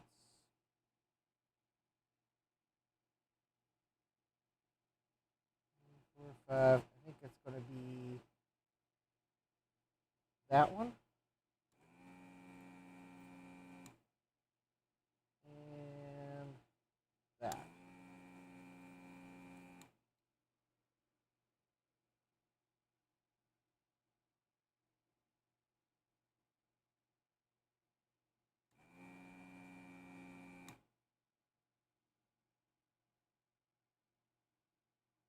Oh, one of those is not the right. Oh, it's that one there. There we go. Got the three caps. All right, let me go ahead and fix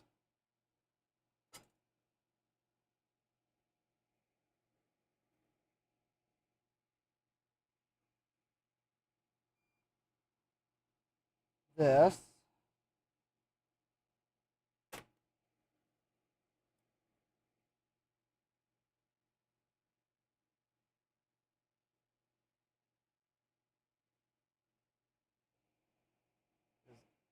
That was not the right component.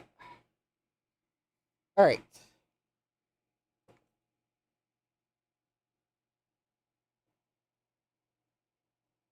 Alright, let's see here. I don't see anything on the board.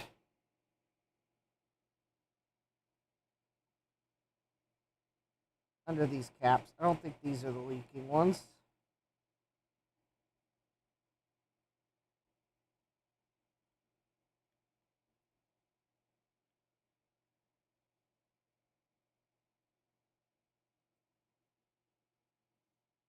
All right. But we'll clean under it regardless, and I'll get the back side of the board all at once to get any electrolyte that might have leaked out the back. Again, I'll get the flyback and this connector here. I'll reflow those at the end. All right. Let me go find the caps in the cap kit for CL1, CL2, and CL3. So CL1 is a 10 microfarad 50 volt.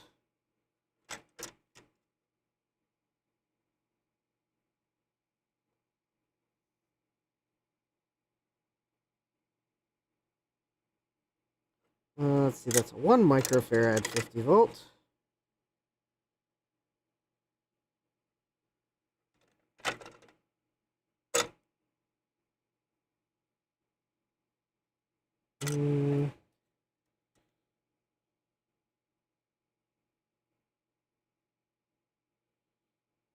There we go. Yep, 50 volt, 10 microfarad. All right, so there's one of them. CL2 is a 4.7 microfarad, 250 volt. Ooh, a spicy cap.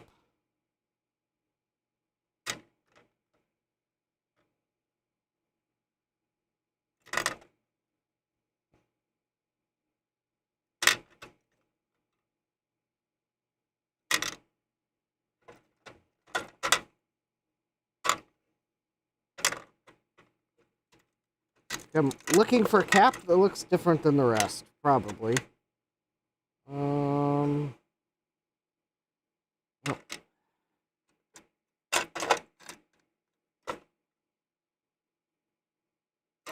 Nope.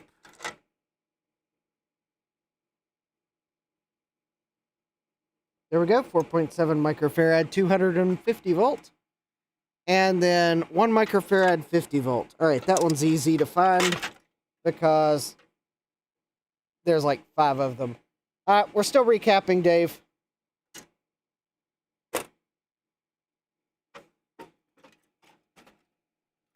But welcome, Dave. Yeah, we had Wheel of Regrets tonight, so. All right, so CL3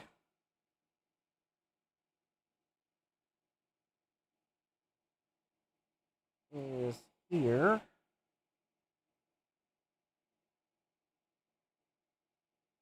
CL3 is the 1 microfarad 50 volt. All right. Just double checking.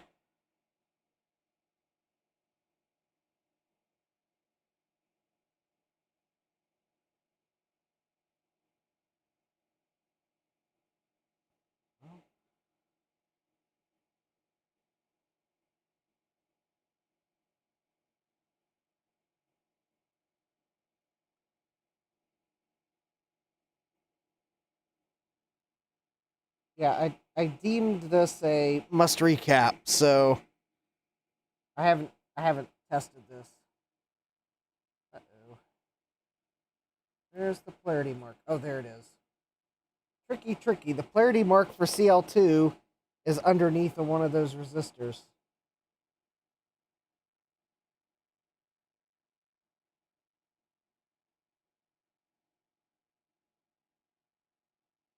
And see, CL1.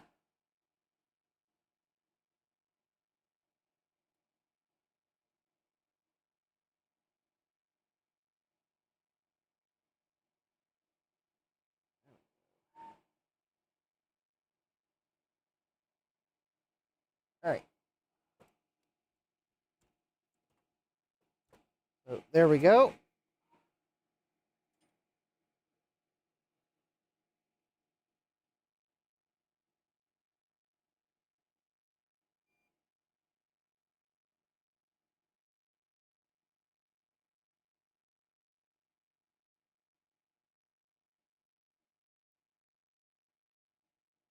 Oh, there it is.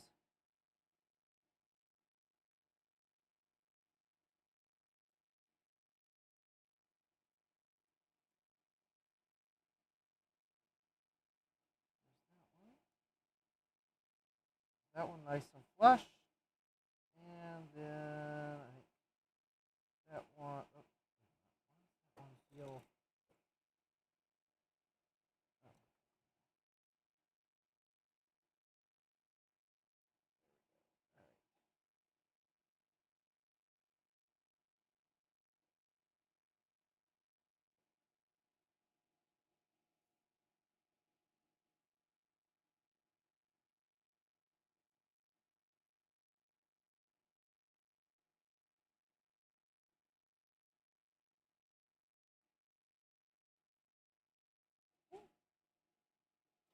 There we go.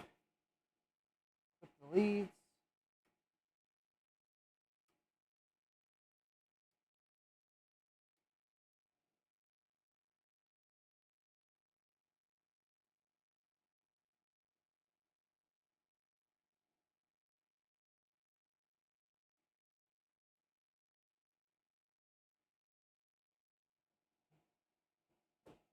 All right. And oh, I think I might have been off screen. Sorry about that.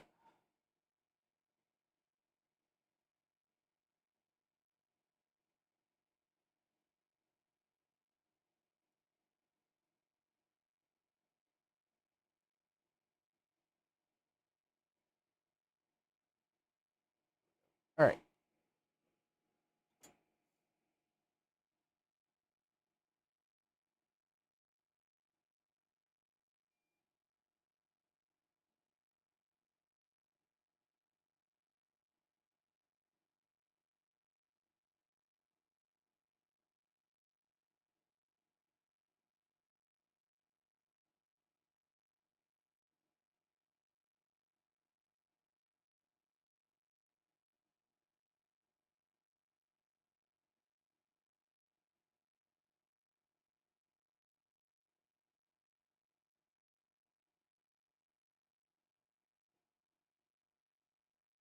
And this is just me making sure that the solder joints look nice and round.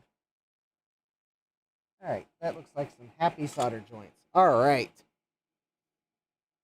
So, there's another quadrant of the board complete. So, all right, because it works for epitronics.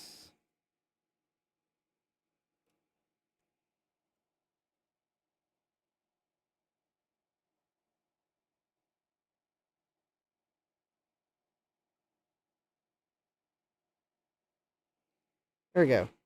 3 more happy little caps. Oh. I tried to draw a smile. It kind of looks like a little slightly angry cap, but it's intended to be a smile. It's hard to draw on a capacitor. After all, if they were a drawing surface, they'd be a coloring book or something like that. All right. Next 3 caps are replaced. Ooh. Oh, that's the 4.7 microfarad 250 volt cap. That's a bit high ESR.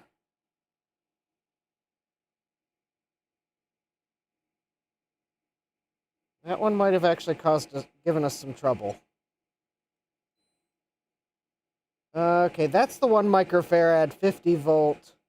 Yeah, that one's probably within spec. ESR might be starting to get a bit high, but ooh, that's the 10 microfarad 50 volt. That ESR is a bit high. All right, I think those 3 caps were.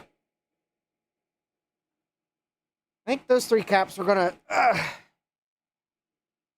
Yeah, Sadmax says they probably wouldn't be capacitors if they were designed for drawing on. Yes. Okay, I think those 3 caps were probably starting to. go bad. Although they would be in like the high voltage, a rather warm part of the high voltage circuit. So I guess that doesn't surprise me because heat rises. All right, let's go to. Well, actually, you can see the board runs kind of warm there. So yeah, it doesn't surprise me that the cap above this regulator is getting a bit warm. All right, so let's do the.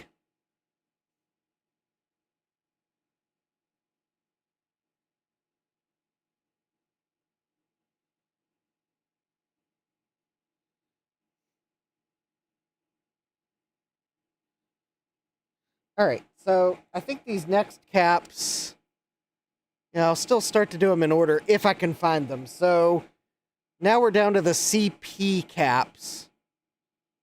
So CP1 is one of these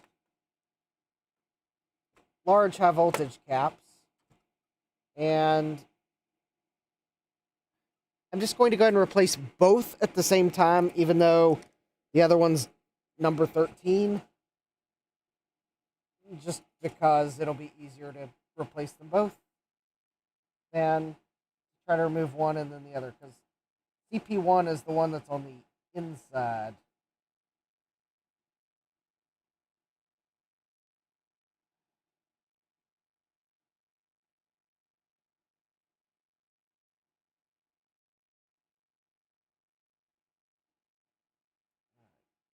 These are too large for my desoldering gun, so I'm going to have to just use solder braid to get the solder out.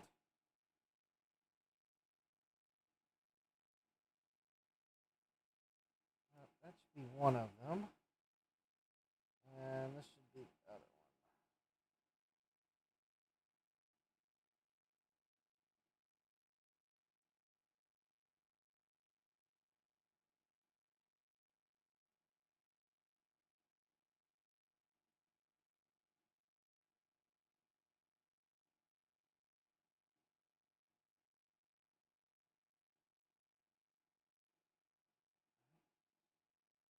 See if that's got them out.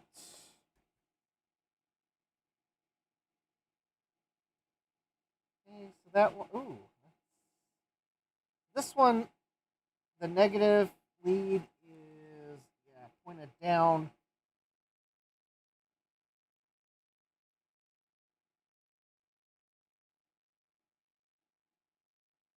Positive is not marked very well. All right. And this one, the negative is pointed towards the back of the board. Okay, I see the positive marks. They're kind of, yeah. One is here, and one is there. They are on the board. Now,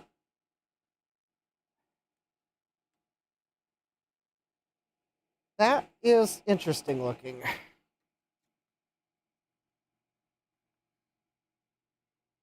All right. I'm going to use a dry Q-tip.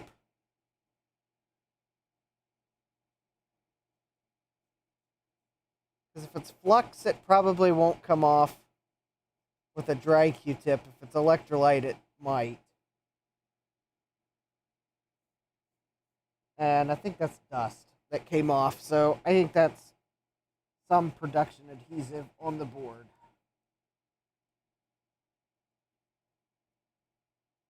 Still,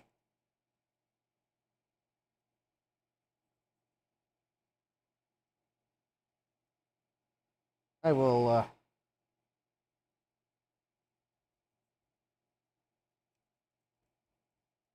there we go. We'll clean. Okay, and these are the two easy capacitors to find. So this one will go like that. Yes, the replacements are much smaller physically. And then this one will go like this.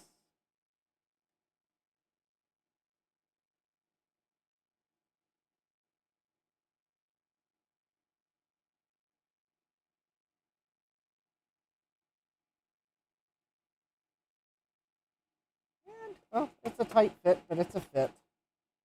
All right. And because I don't need to clip these leads.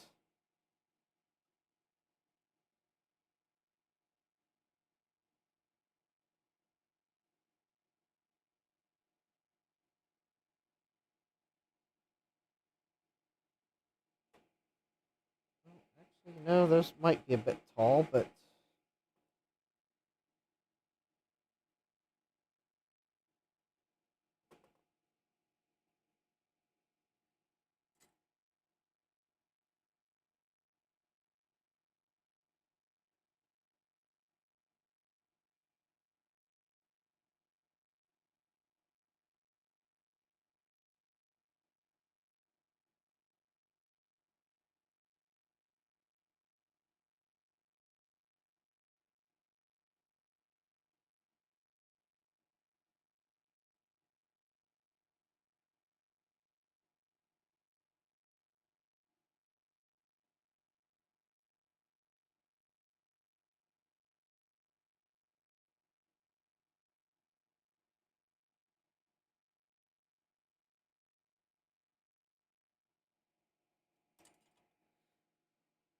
all right.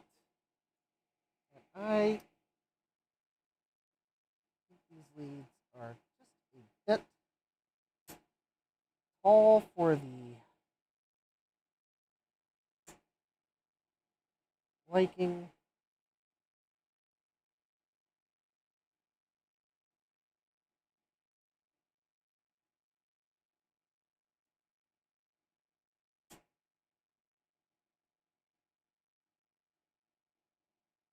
For when we put it back in and it kind of may or may not stab through the insulator. I'm going to reflow them just from where I clipped them in case I fatigued the solder joint.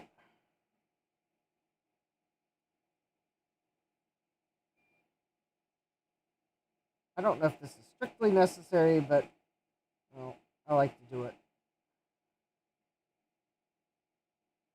It makes for really nice looking solder joints.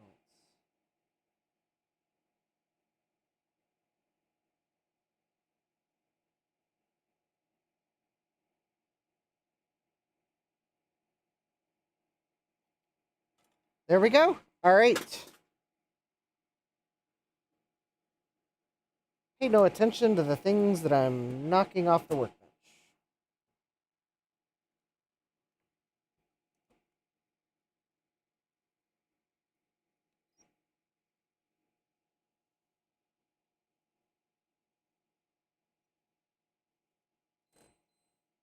Well, that one's within spec.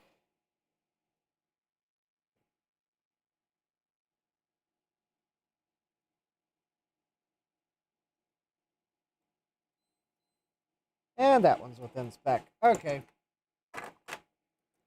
So those were probably would have been okay to use, but well, I usually do an all or nothing recap. All right. Happy big happy caps. All right. So now I've done CP1.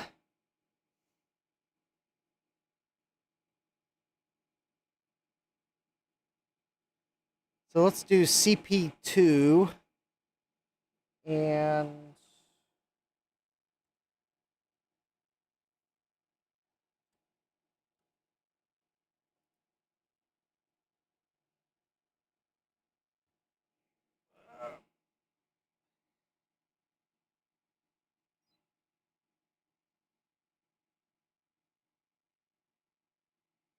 all right, CP2 is that is CP11, CP3, CP37. All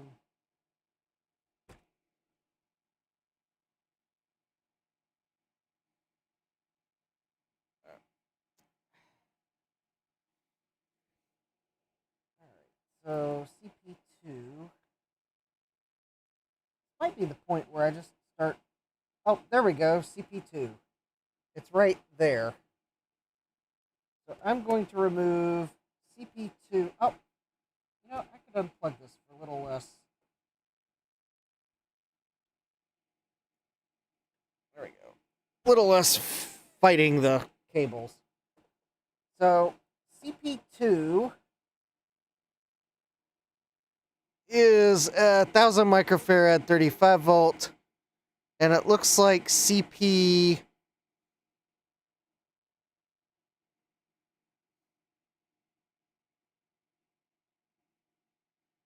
Are there any others the same? No, it's like its own value. All right, so we're just going to try to remove just it. And I think it is this one here.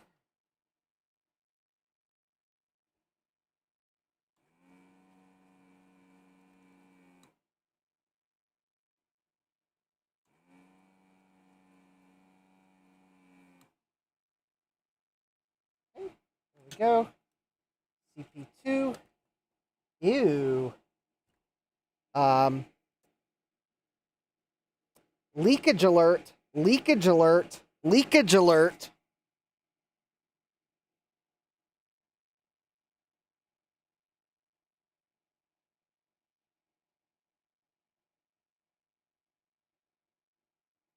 Oh boy. Yeah, that's fishy. That is a bad capacitor. Bad caps, bad caps. What you gonna do? What you gonna do when I come for you? Bad caps, bad caps. What you gonna do? What you gonna do when I come for you?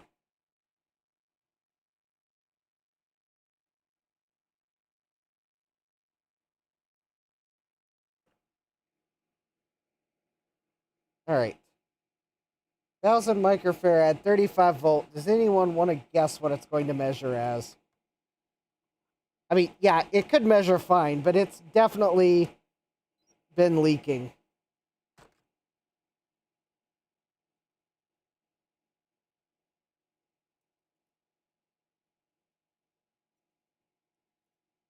Oh, the clip lead fell off of it.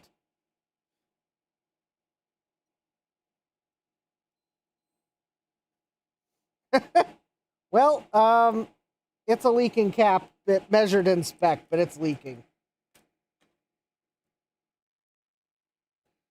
Right there, that confirms my suspicion. I'm glad I decided to recap.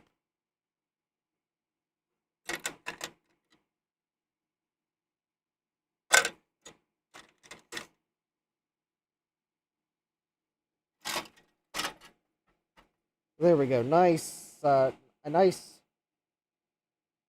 Rubicon replacement.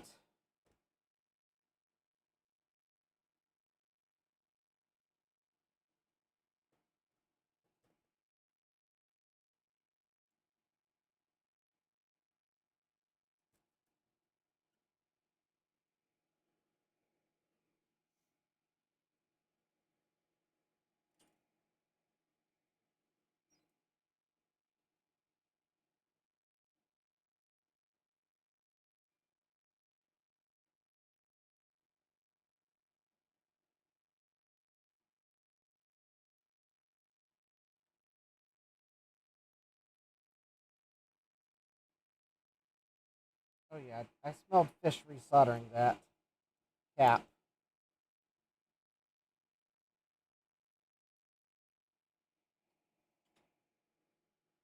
Remember, I'll clean the underside of the board at the end.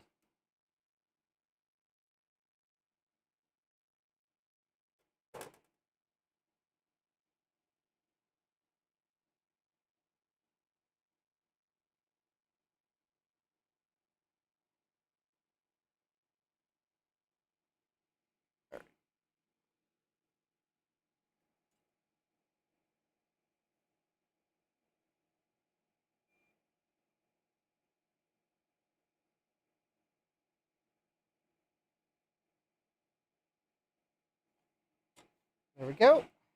Whew. Very nice. We got a nice...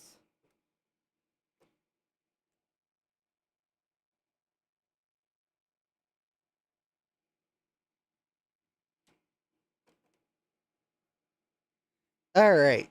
CP3.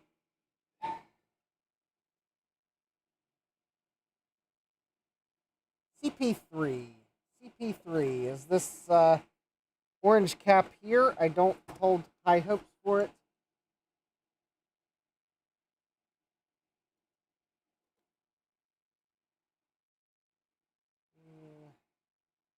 Not exactly sure where it is on the board. I think it is...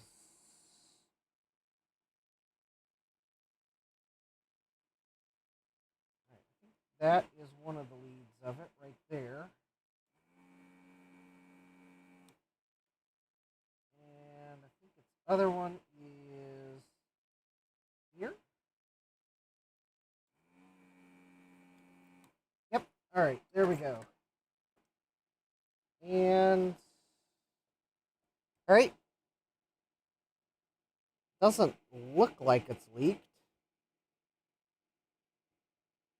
That is a 10 microfarad, 25 volt.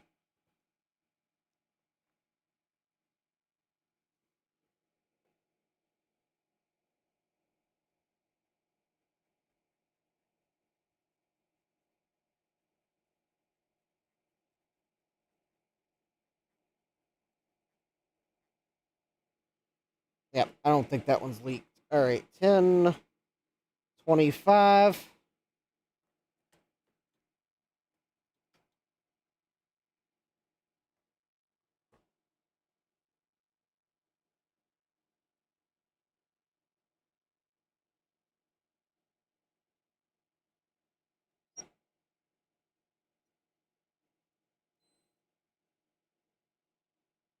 That might actually be starting to be a bit high of an ESR. Also, I don't think that was the greatest. I think that was a... Well, I don't know. The orange caps are... All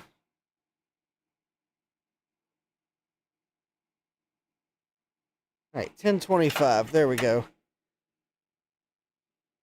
I mean, it was a Nichicon, but I don't know if the orange ones are like the best. I'm kind of thinking the orange Nichicons might have been a lower grade, but I don't know. I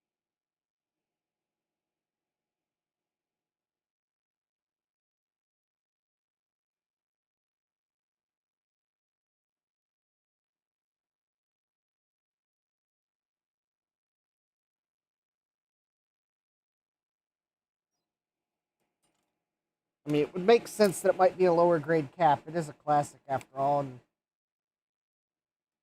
Apple had every incentive to keep the cost down so they could sell it at $999 without a floppy drive.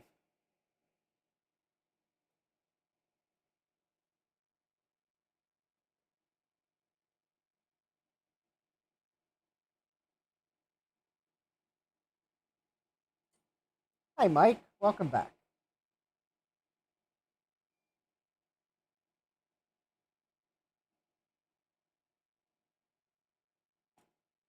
All right, there we go. All right, that one's a bit small to draw a happy face on, but I'll draw a green dot on it. All right, CP4 is going to be our next target. I'm just trying to go down the list.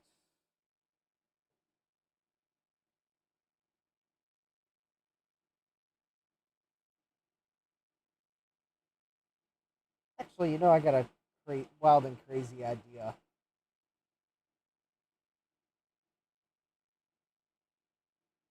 How about let me just start replacing caps in the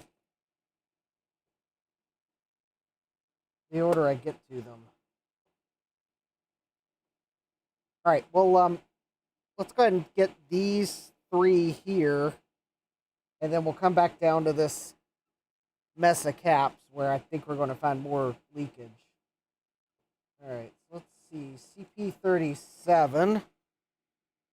Should be, I think it's just a 1 microfarad, 50 volts.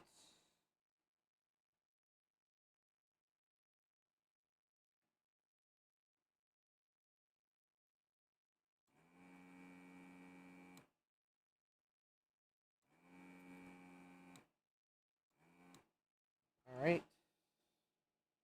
Yep, that's confirmed. All right. Let's see here. The next cap up is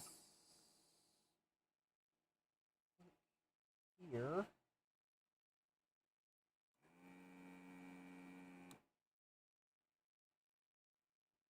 Ew, that smelled bad.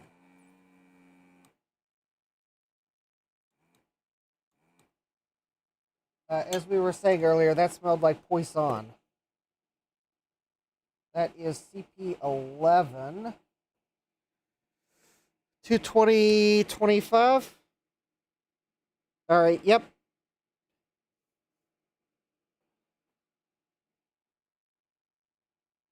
And let's see here. CP35 is the last one up here. And that's actually another 1 microfarad, 50 volts. So that'll be easy to. I think it is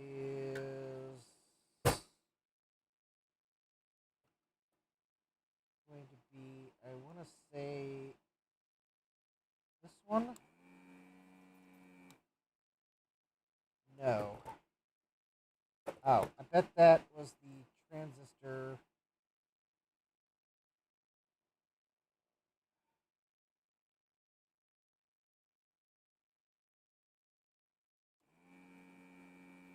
That one? Oh, okay, that's one of its legs. All right.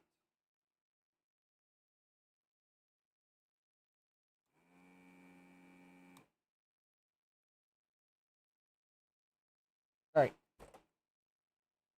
And that is a 1 microfarad, 50 volt. Confirmed. All right.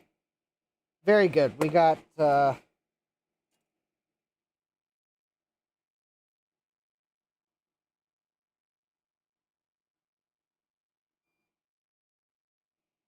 3 caps out, and they'll be easy to replace.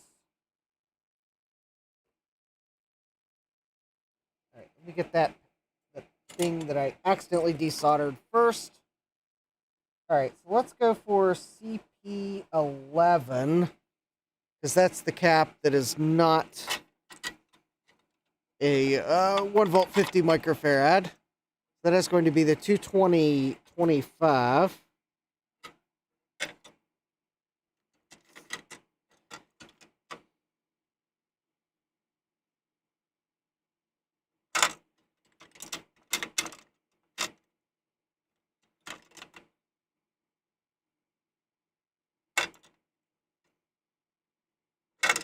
Or 70.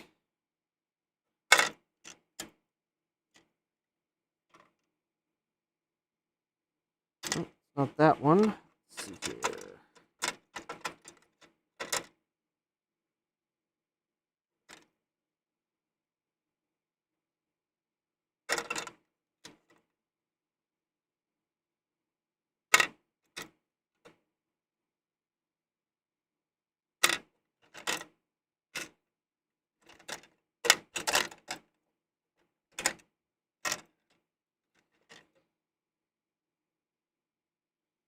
Or 70.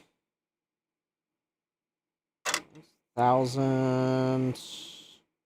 1,000. 470.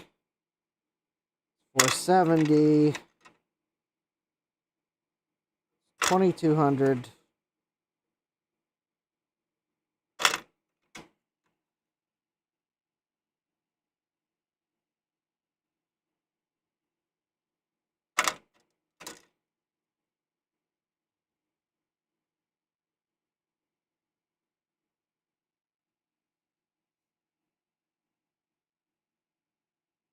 Oh, here it is. Okay. Looks like they've put a 220 63-volt cap in to replace the one in C11. All right.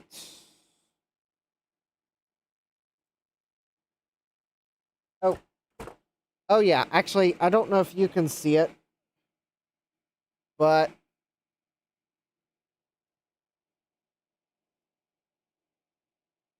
remember I said C11 smelled like poison?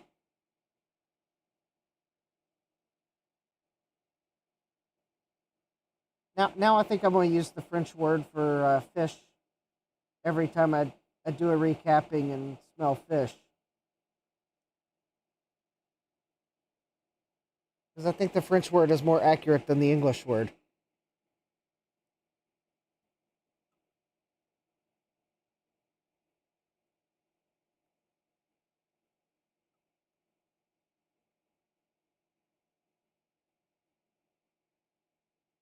So if you're in France, Montreal, or Toronto, and you're uh, happy at the thought that I'm going to use a French word from time to time, then you can, I guess, wave your flags in the chat.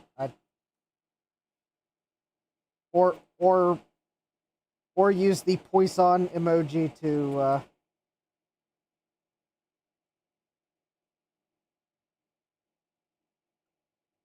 And of course, if you're not in one of those places, but you want to commiserate, then with your with other French speakers, well, you can use the poison emoji. And if you don't want to feel left out, that's just use one of the fish emojis, and you're right. Yeah, there was a little spot of electrolyte there from CP11, so I cleaned that up.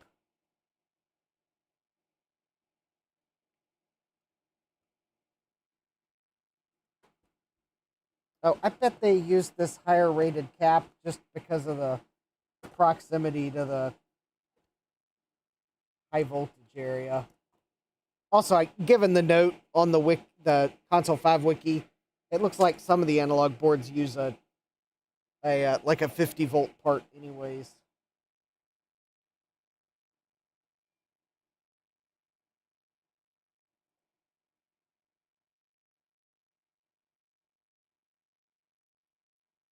So maybe if I were ordering caps myself, it'd probably be a higher up rating than I would normally go, but it's not going to cause any trouble. I would say a modern 63-volt cap is probably lower ESR than the 25-volt cap they used back in the day, so.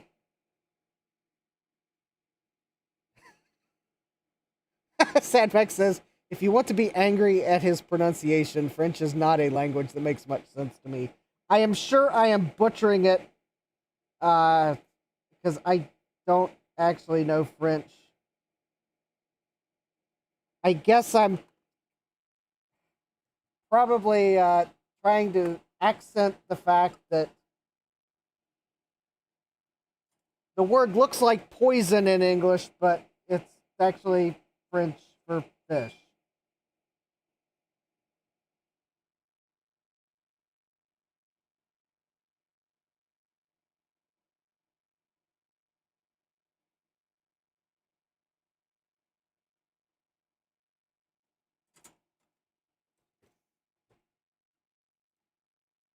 All right.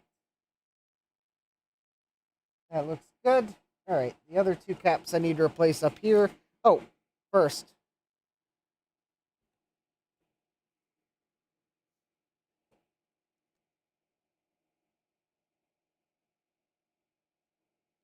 Put a smiley face on it. And because that cap was leaking, they're just starting to leak. Let's test it. I'm going to skip the 1 microfarad 50-volt ones because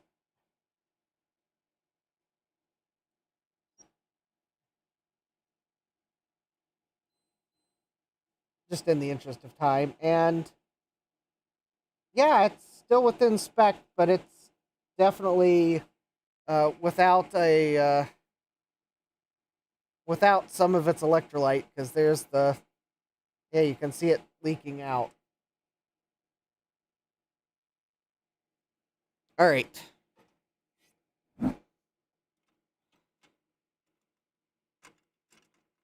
All right, if I remember, I know to I will try to find a French pronunciation guide to maybe better my pronunciation of the French word for fish. Um, I will try to improve that for the future.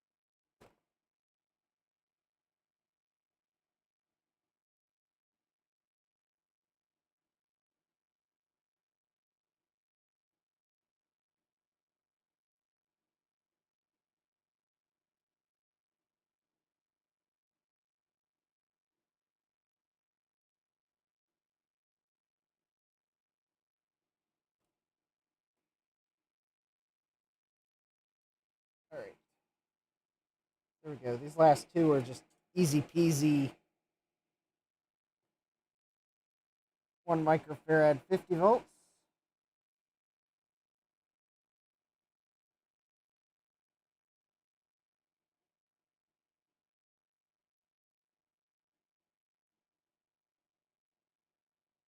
Back there.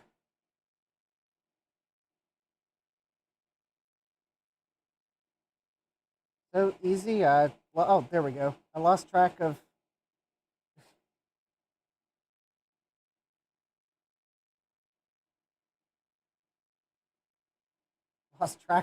one of them's legs.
All right. There we go.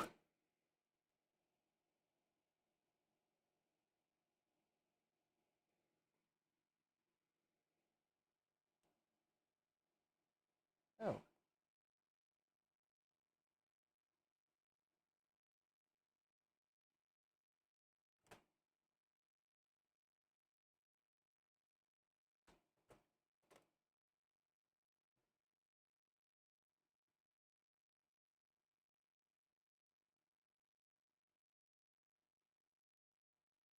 Oh, wait a minute. I think there's a cap that's an imposter here. Oh, yeah. Oops.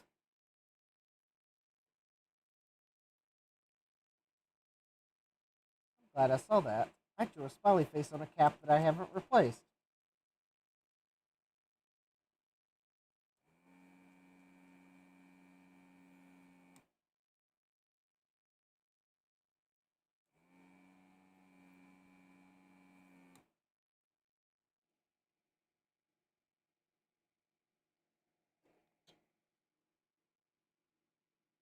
And I know I haven't replaced it because it's a 1000 microfarad 6.3 volt cap. And I keep running into it in my bin.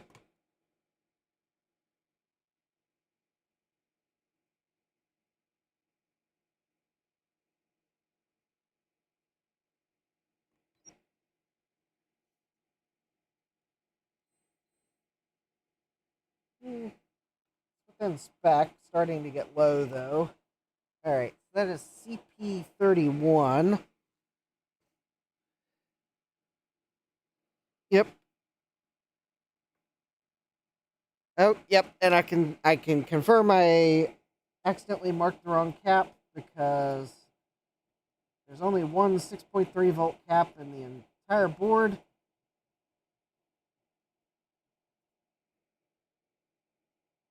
And that one's it.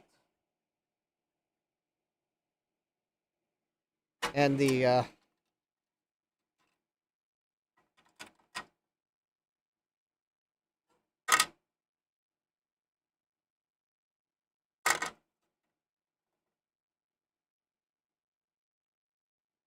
yep, and right there's the new cap that replaces it. All right. Good catch. In case anyone was yelling, screaming at the screen of, hey, you've marked that with a smiley face and you didn't replace it. Well, all right, relax. I caught my error because I kept seeing that cap.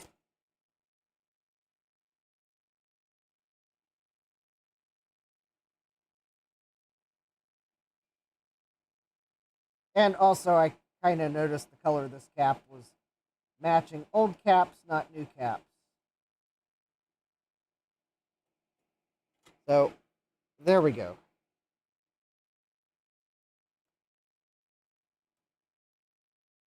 Mistake caught. I want to say that's probably in the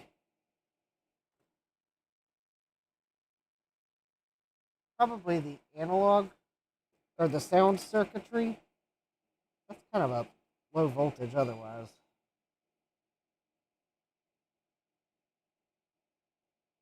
Oh, I guess it could also be for the auto dimming circuit. I don't know. Kind of a low voltage. There we go. Now that cap can have a smiley face.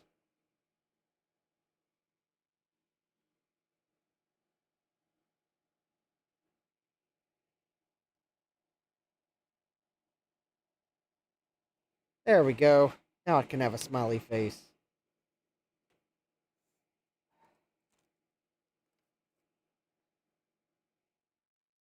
All right. And now we're down to... All right, let me do a check. 1, 2, 3, 4, 5, 6, 7, 8 caps. And I have more than 8 caps. Some of these cap kits contain extra caps because they are for multiple board revisions. But anything I have left over, I will take another look on the board to make sure I don't see something that matches the description of the cap that I still have left.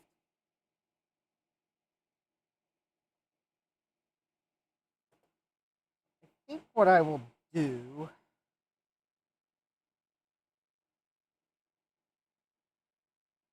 because this board is fairly well labeled and I see electrolyte under some of these caps, I'm going to go ahead and remove a couple of them and we'll go from there.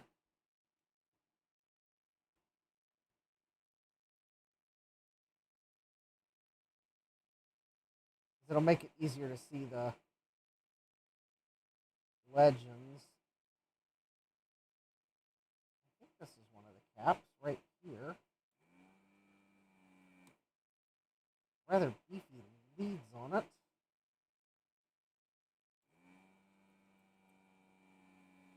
Yep, I'm pretty sure that's one of the caps. Ooh. That one's been leaking.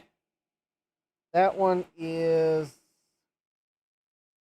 Oh yeah, CP8, and yeah, that's definitely been leaking. All right.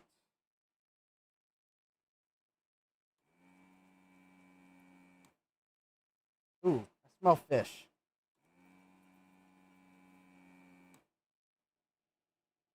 Yep, there's the 2210. That one's been leaking. Make sure the board's labeled.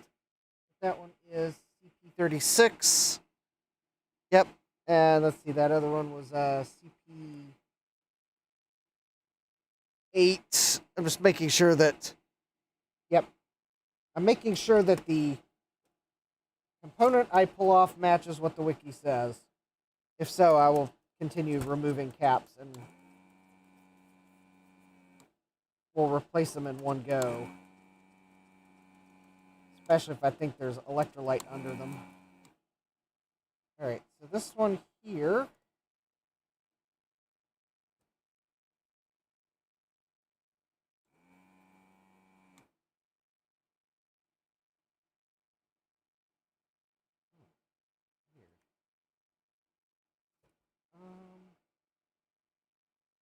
Oh, I think that might be.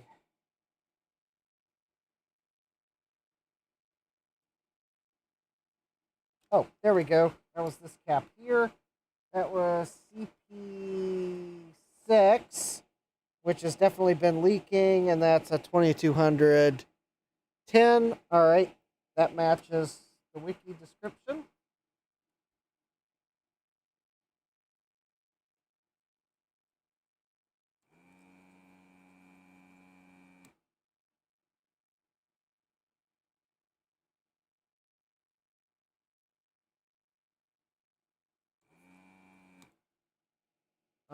There we go. Another leaker.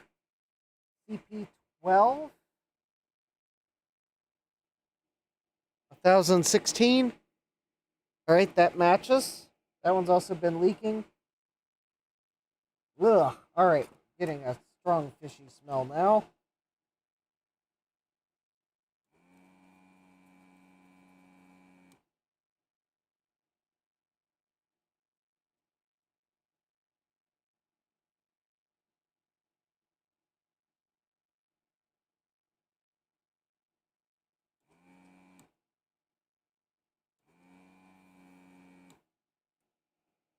Let's see, it's 1010 at. Can't read the marking because there's electrolyte on the board. I think that's probably CP7. Yep. I will show you how gross this looks once I get all these caps off. We're just going to have to clean it all. Clean it all. All right. This one's going to be an easy one because it's just a.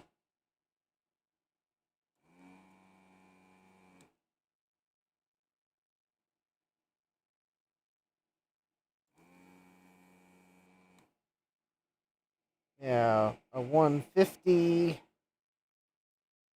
Probably wasn't leaking. All right, well, that one's going to be easy to remember. All right, two more caps.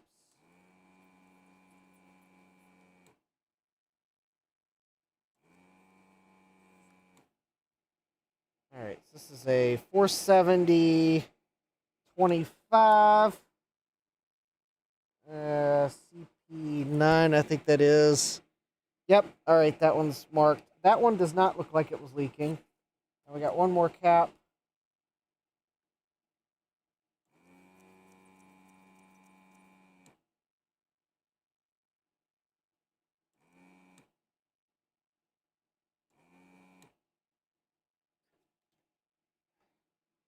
And it's a 470 25 at CP10. All right.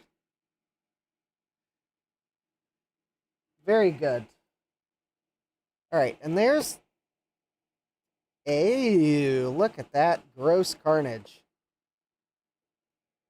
That is exactly why I didn't want to power this up without a recap, because I think I can tell some of those caps were leak-tastic.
You know, I see a cap I've missed.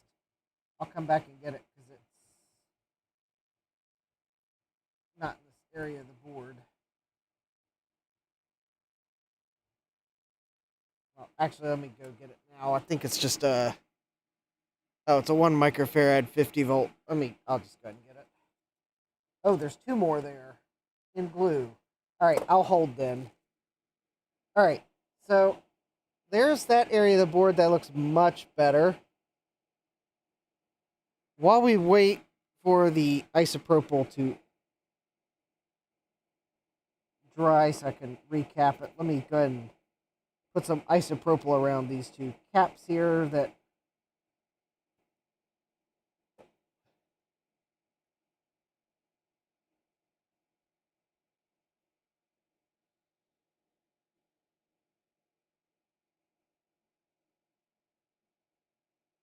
one's CP5 and the other is that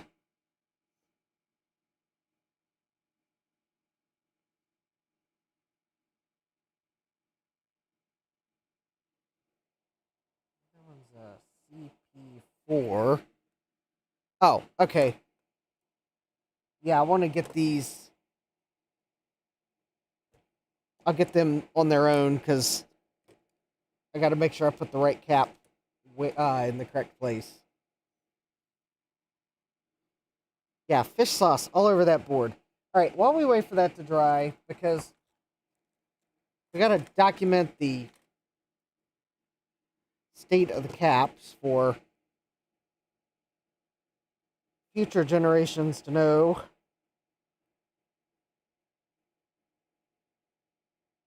How cheap the Classic was made. This is one of the 2 caps that didn't look leaky in that area. That's a 470 25. That one's in spec. Yeah, these Nichicon blue caps that Apple used seem to be a higher quality than the brown ones. Yep. Again. Yeah, these, what series is that? VXM, I think. Yeah, that seems to be a higher quality cap than the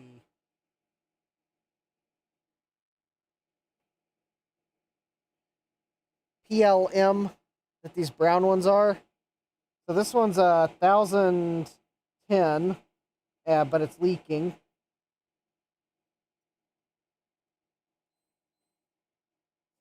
In spec, but it's leaking. 1016. That's why you can't always depend on just testing them.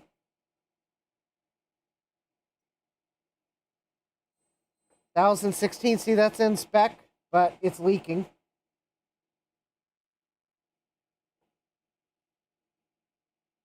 2210.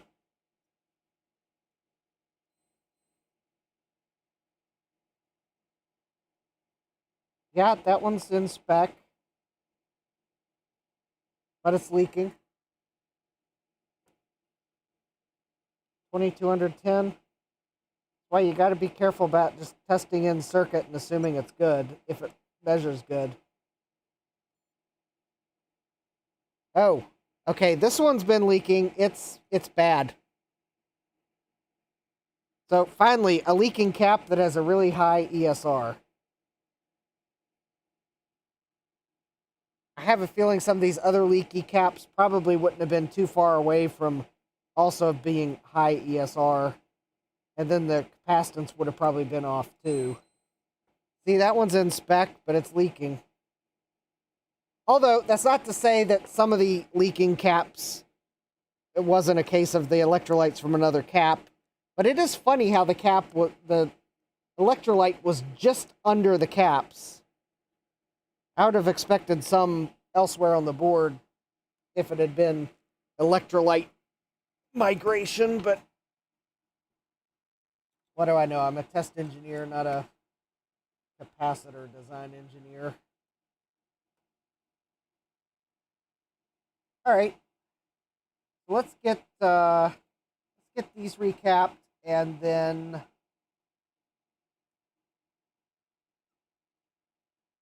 we'll get these last 2 caps here, and then we'll see how many caps I have left. to that I might have missed on the board. There could be extra caps in the kit. All right, so CP10 is one of the 470 25s. And I think I should have 2 of those left. Yep, there's a 470 25 and a 470 25. Yep, I have 2 of those. Because CP10 is one of them.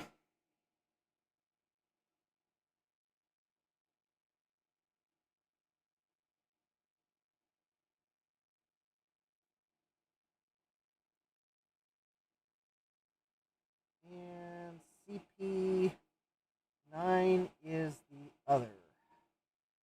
Is it CP9? Yeah, CP9 and CP10.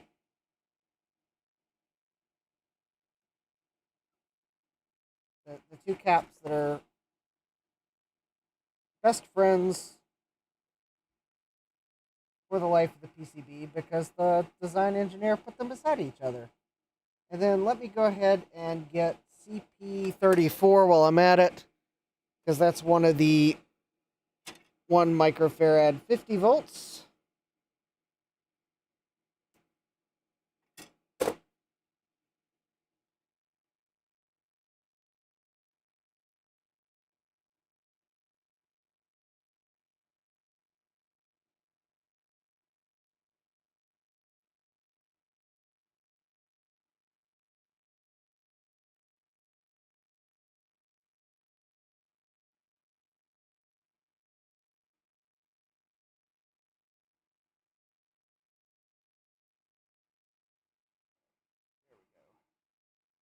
Very nice. We got... Oh, well, actually,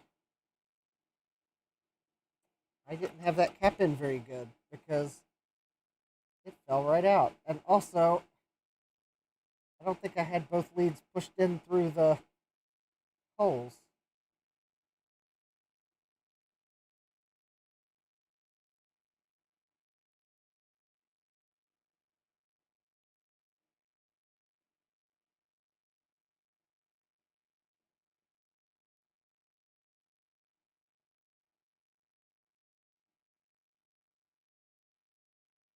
Make sure. Oh, yep.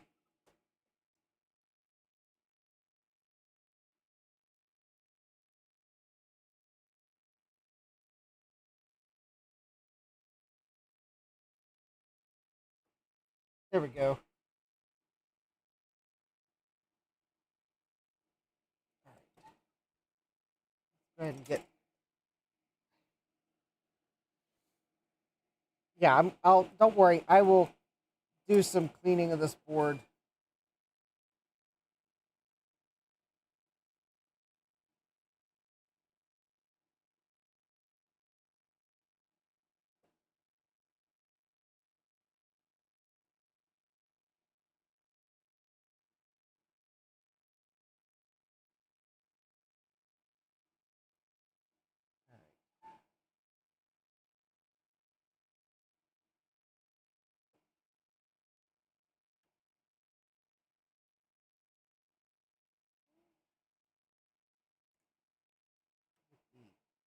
Caps nice and flush.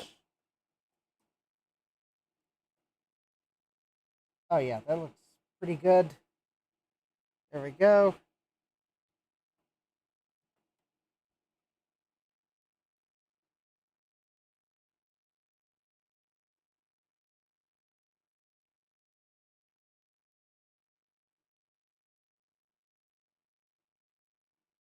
There we go. I'll just get these a couple at a time just to make it easy to follow my usual process of flip the leads.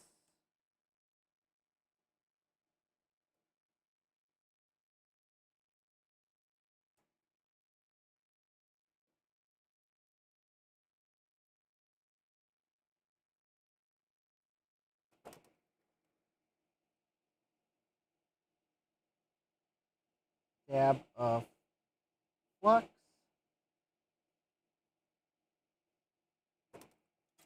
And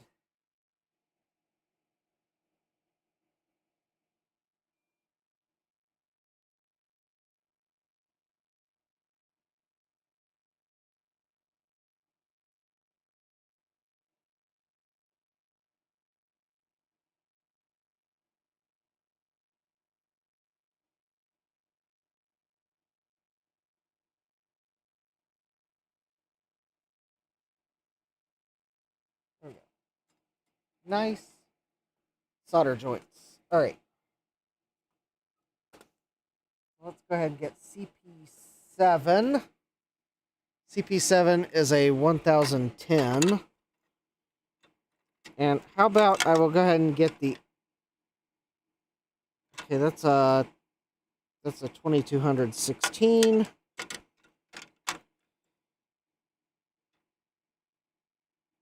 The 2210.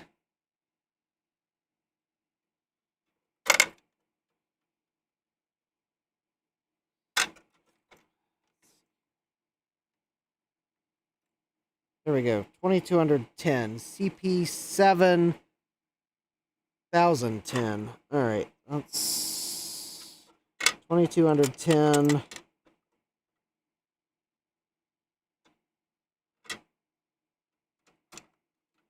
That's 1016. 2216. 2210. 2210. All right. There we go. 1010. All right. CP7. Just have to, because sometimes they substitute capacitance values, so I had to make sure I had the correct one. It looks like they did not substitute for this part. All right, so let's do CP. That is CP6. That's a 2210.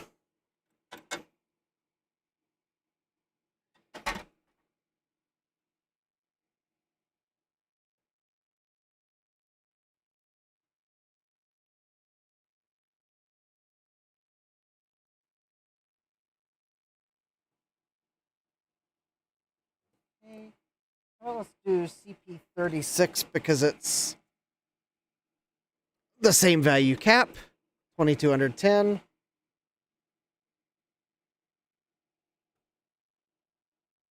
Kind of had a feeling that might be the case because of where it was on the board.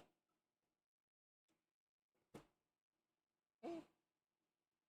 There we go. And actually, I don't know, just go ahead and do CP12 and CP8. So CP12 is a 1016.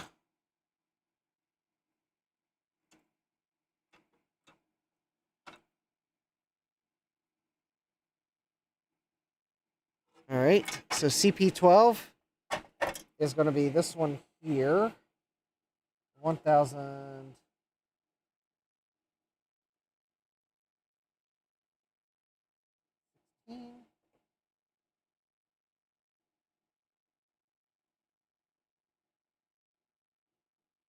And that means CP8 is going to be the 2216. All right.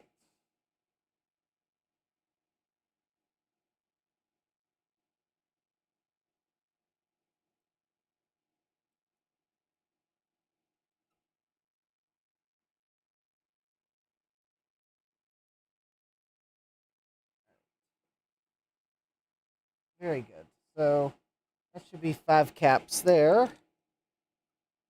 And that leaves me with 3 caps left.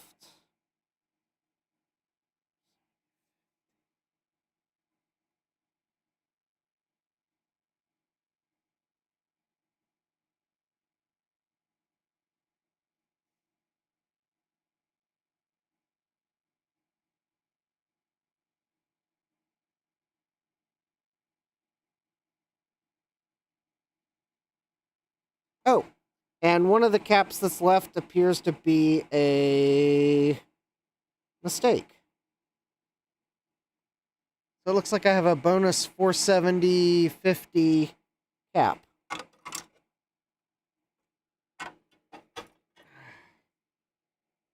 might mean that someone accidentally got a kit with one less capacitor, but Or maybe there's a version of this board that has an extra cap on it. I don't know. But it does appear as if I have an extra cap that is not in the wiki.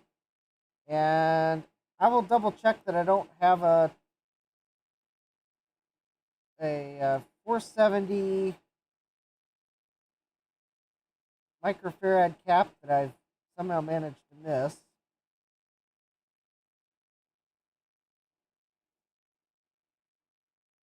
But, let's see here. Make sure these caps are nice and flush. There's one.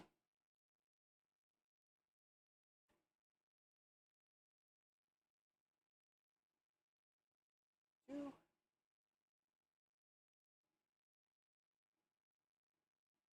Three.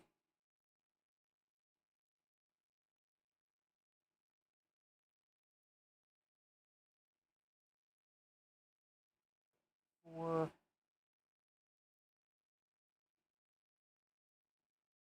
And number 5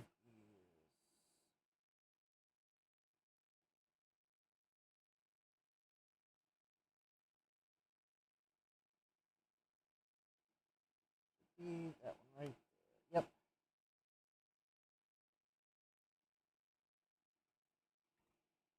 Okay, there we go. Yep, after these I got two more caps. Two more little caps.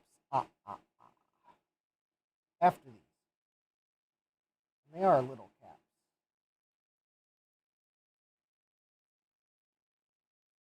Hugh Wolf saying little.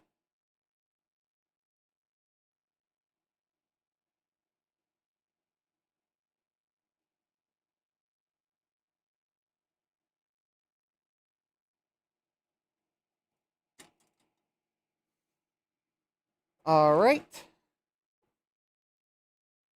Oh, excellent. And it's, not quite 11 p.m. We are doing excellent on bandwidth. I was hoping that would be the case because my cable modem got a free power cycle from the power company this morning.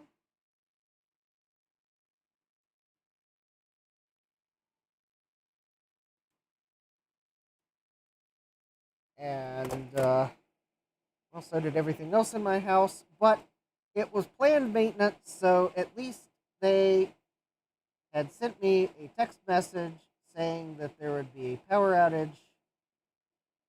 So it was a power outage I was expecting, and I was able to plan for it, and I had all my computers safely turned off. Well, except my laptops. I mean, there was no need to shut them off. So, yep.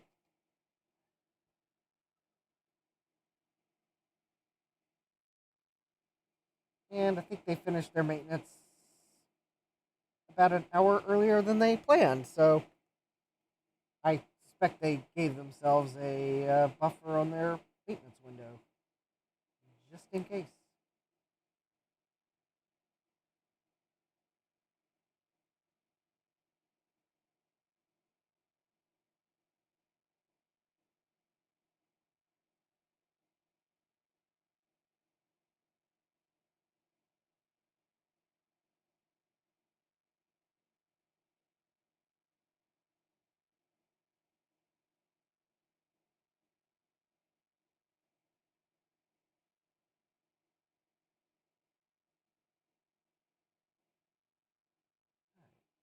That looks good. That should be all the.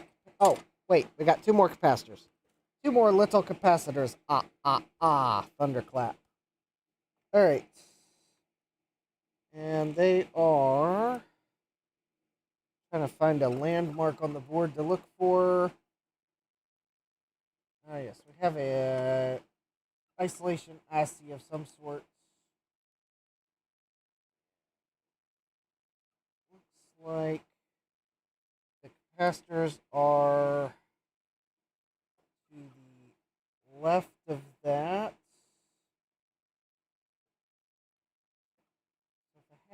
guess one of these capacitors is probably this one here.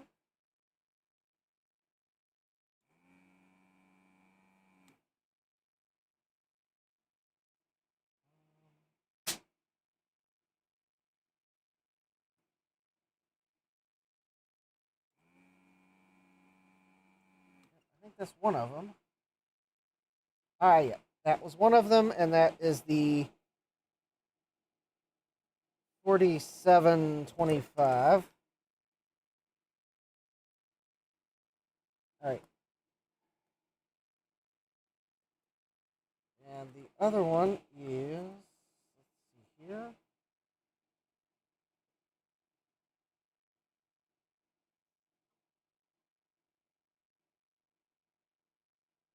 One of the leads of it.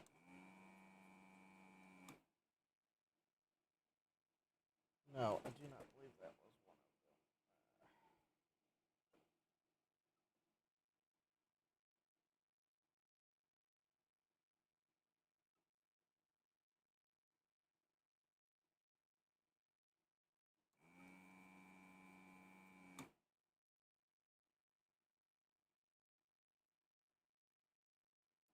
All right. I have desoldered something by accident that does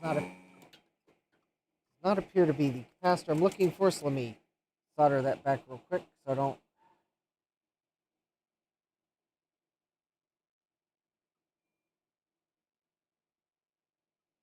lose it out of the board.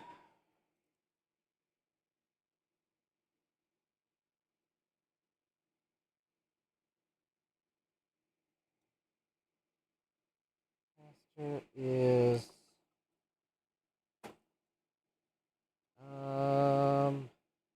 oh, I bet it's right here.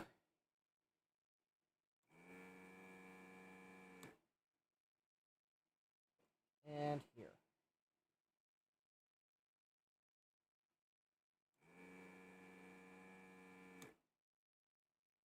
There we go.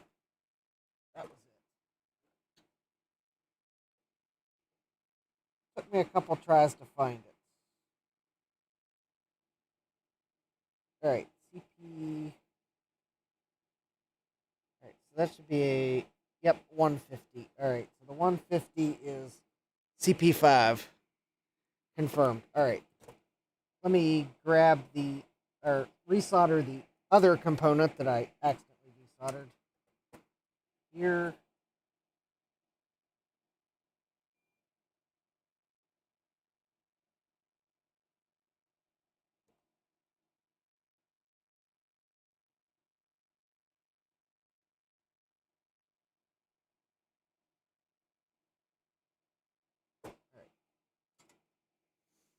Okay, so how about let me go for the 1 microfarad 50-volt one first because I grabbed it first. So it is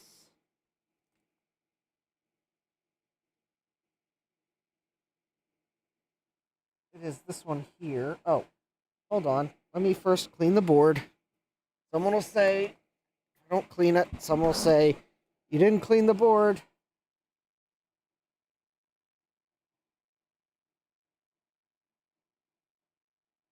Although I don't think either of these caps have leaked. All right.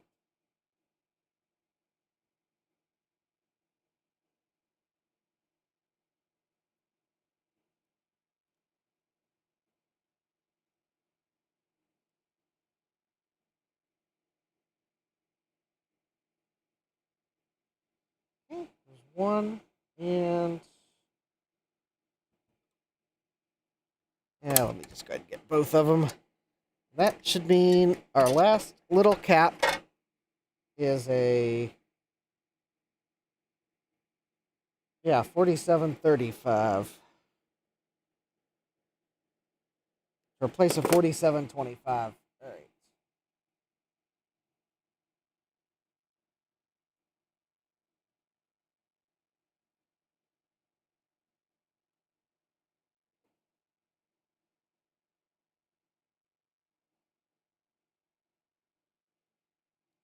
You know, I just realized I forgot to do something.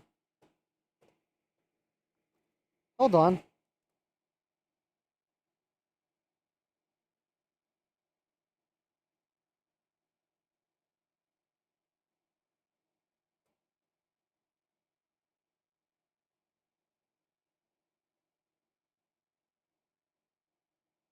There we go.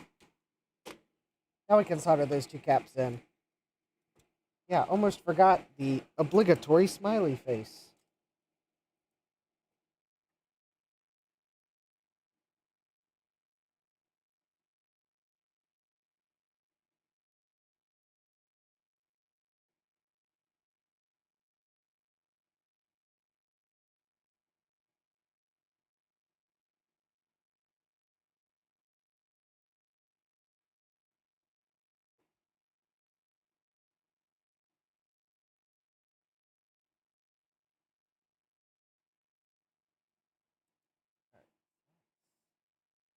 Make sure these caps are neatly on the board. Start with this one here.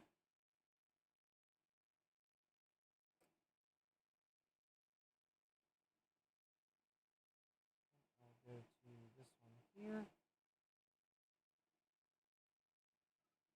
Okay. Unbend the leads.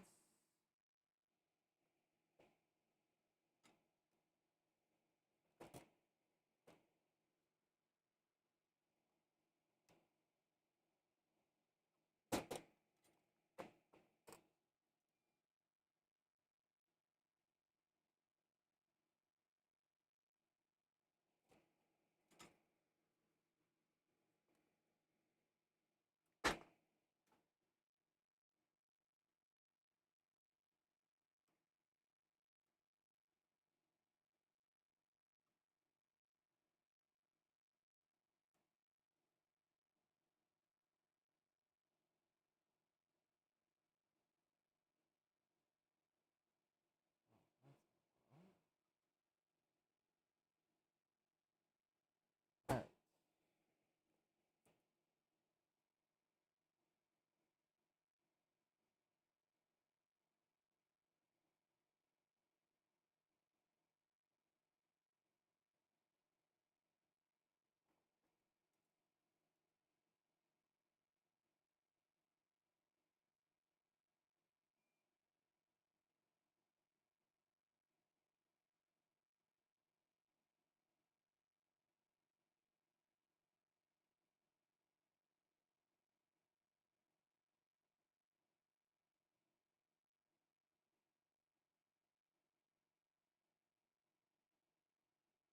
All right.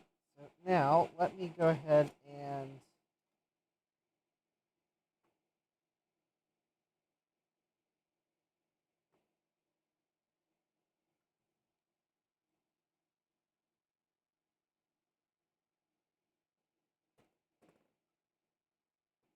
get the flyback.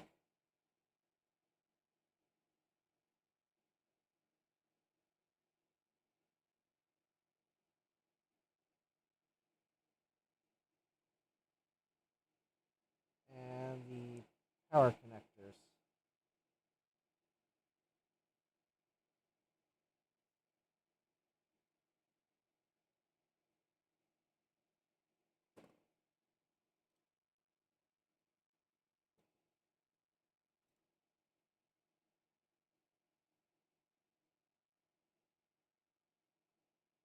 All right. There we go.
Alright, there we go.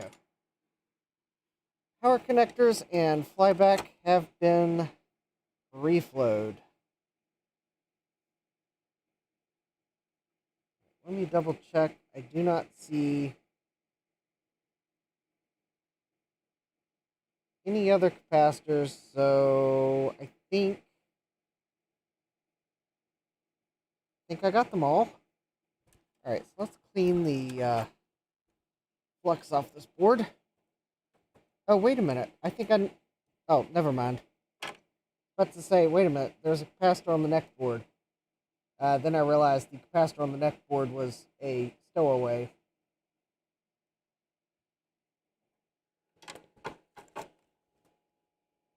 A stowaway from my bench.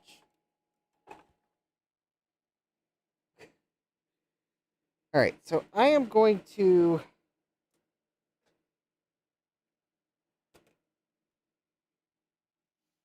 let's see here. How am I going to clean this?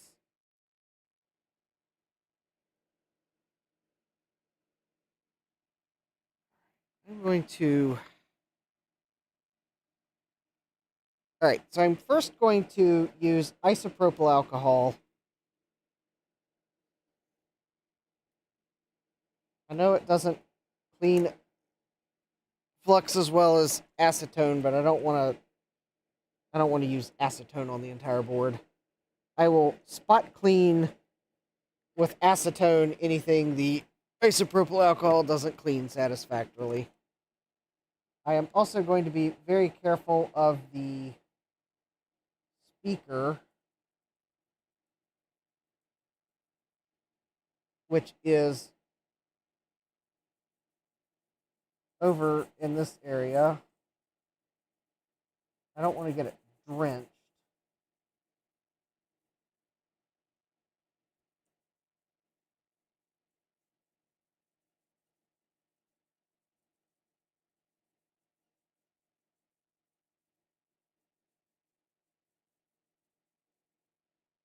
So what I'll probably do, actually, maybe if I hold the board at this angle. No. Okay, so what I'm going to do is I'm going to clean this area of the board, although being very careful here. For this side of the board, it's okay if the isopropyl drips down. And I'm going to clean the entire back side of the board in case there's any electrolyte hanging out.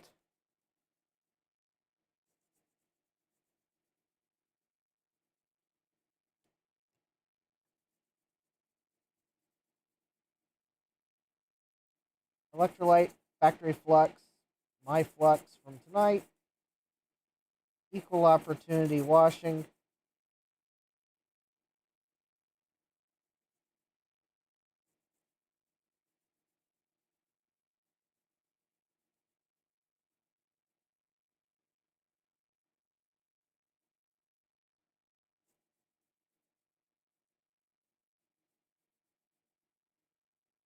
For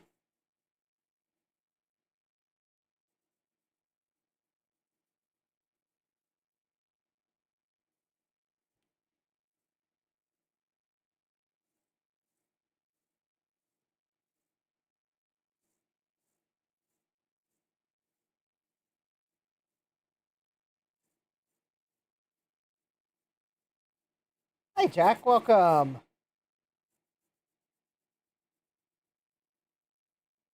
I have the analog board recapped, and I am cleaning the flux and other grime off the backside right now. Alright, so what I want to do, turn the board this way now, so I can clean, so I can spill the isopropyl alcohol.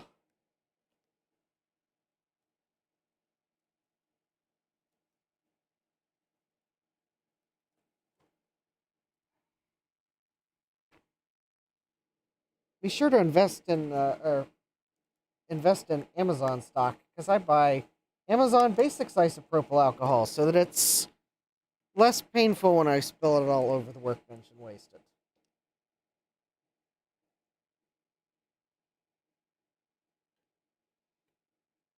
It's still 99% pure and probably made by the same chemical company as the name brand. Just, of course, the bottle says not affiliated with insert name brand here. Because, yeah, Amazon Basics is not affiliated with that brand, but it's probably the same stuff. I mean, after all, it's isopropyl alcohol. How many different ways could there be to make it? Something tells me there's probably a very limited number of ways to make it.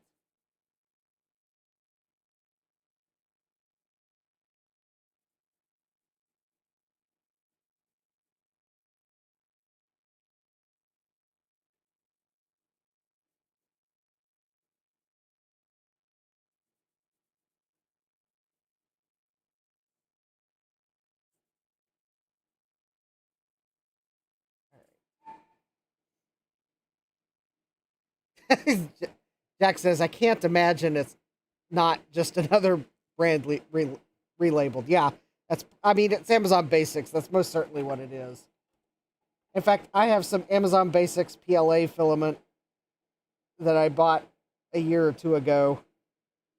And it says made in the US, and I'm fairly sure I could probably guess with a small number of guesses who actually made it for Amazon, just based on the made in the USA label. Yeah, Jack says it's not like Amazon is making their own isopropyl alcohol. Yeah, exactly. They're not.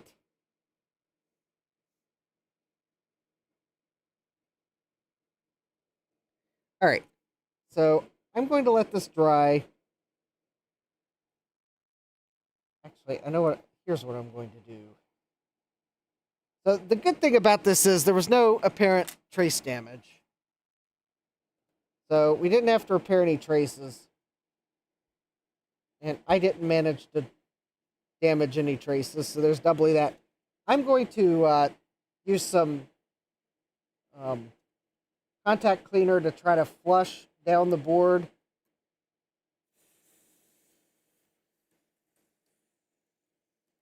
Just where there was leaked electrolyte.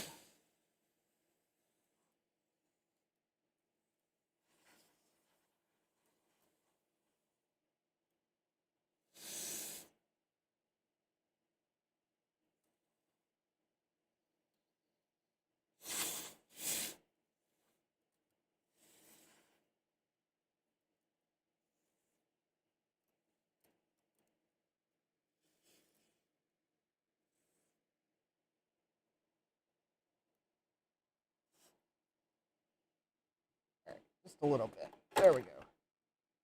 That kind of Jack says Jeff Bezos' secret IPA formula. Yeah. Cue the Bush's baked bean dogs. A dog trying to walk in with the Jeff Bezos' secret formula for isopropyl alcohol. Roll that beautiful isopropyl alcohol cleaning footage.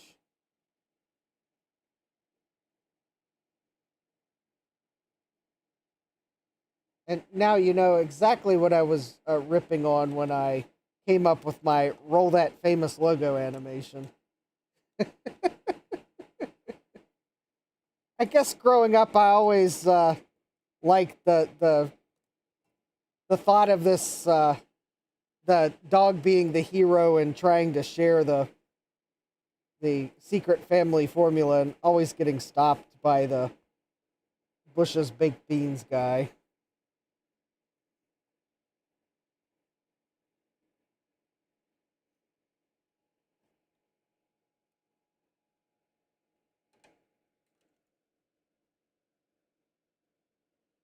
Ian says, I must be missing a reference here. Okay, so at least in the US, there is a brand called Bush's Baked Beans. Or I think the brand is Bush's, and they make baked beans. And in their commercials, there's usually the spokesperson, who I think is the guy that founded the brand, and his golden retriever. And the gag of the commercials is that the golden retriever is trying to give away the secret recipe for the baked beans. And there's always something the dog does to try to share the recipe, and he always gets stopped by the spokesperson, who then usually says, "Roll that beautiful bean footage," as the distraction from the dog trying to share the recipe, and then they'll show the product they're selling.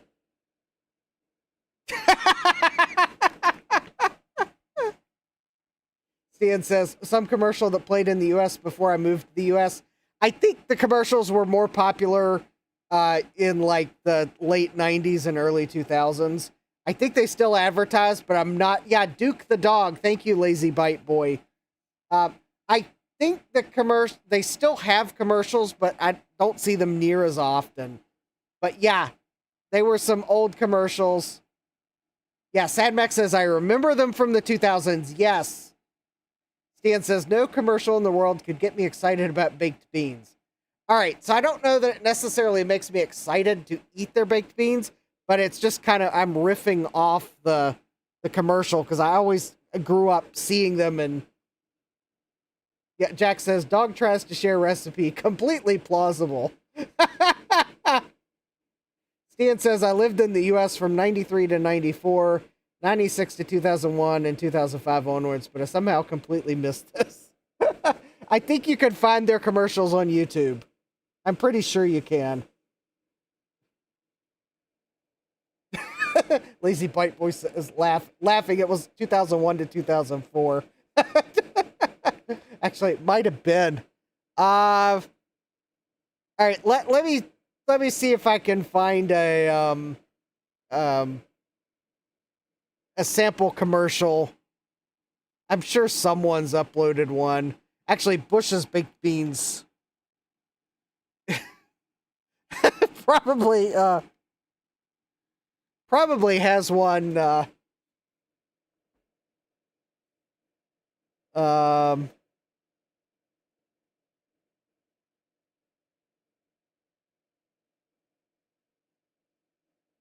Oh, wait a minute. Oh, there we go. Here we go. Here's a sample commercial. I'll put it in the chat. I mean, I don't know if it's the best example, but it's it looks like it's from 96. But yeah, it's got Duke the dog.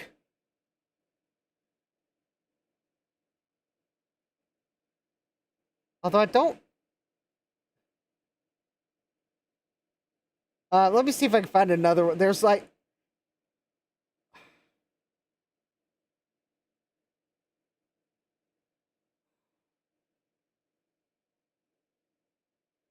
But anyways, yeah, the gag is the dog is always trying to give up the recipe, and the spokesperson stops them at the last moment. It's just the silliest of premises. I mean, it's like pure 90s commercial.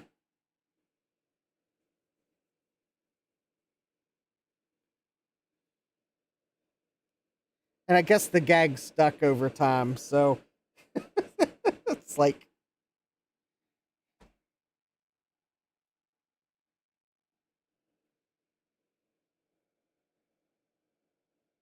Oh, Stan says here it's the dog trying to say roll the footage. Oh, it's hard to, without playing the commercial, to actually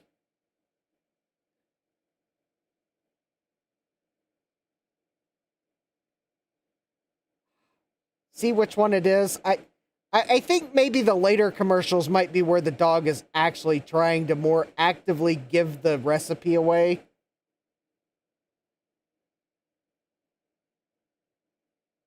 Oh, here we go. This one might be a better example, because it's Classic Duke and Secret Family Recipe ad.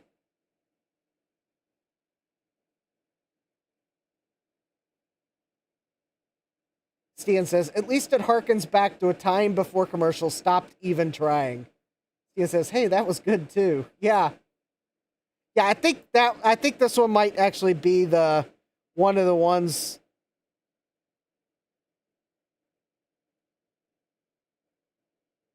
Oh, yeah, there we go. That second one I linked is one where the dog's trying to give up the recipe. For sure. I see it scrolling the ad. So I'll while we wait for isopropyl alcohol to dry, I'll let y'all have a moment to enjoy a confirmed Duke trying to give the family recipe away. I mean, it's just like a classic example of their brand, and I just always thought they were the funny of the dog trying to give the recipe away. With the his owner at the last minute interceding in some way, shape, or form to stop the recipe from being given away. Which I think, and the second one I linked, that Duke is trying to auction the recipe.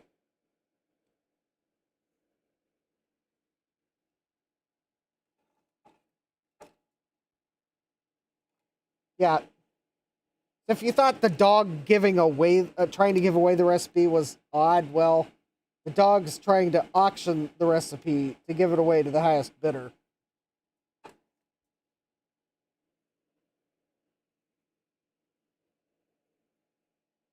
All right. I'm going to do a little spot cleaning over here around the speaker. I think it's just factory flux.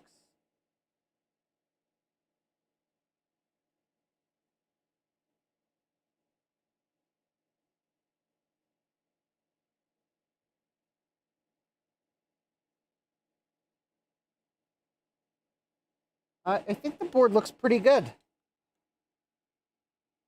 I think now that we've given a recap and I've cleaned the back side of the board, oh, you know, I think I do see a little bit of electrolyte on the front side. Down here,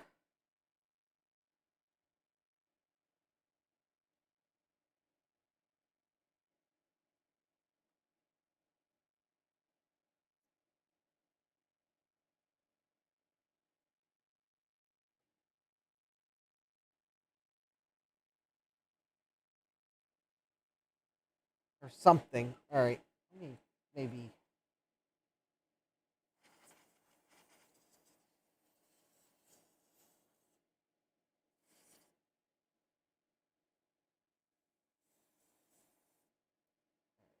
Spray a little more contact cleaner down through that. But yeah, we're about to try the classic. Oh, but I gotta do something about the floppy drive.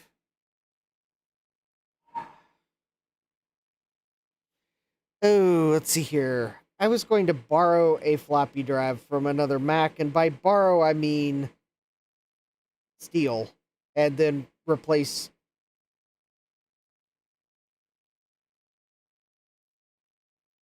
All right, what's the best Mac to borrow a floppy drive from?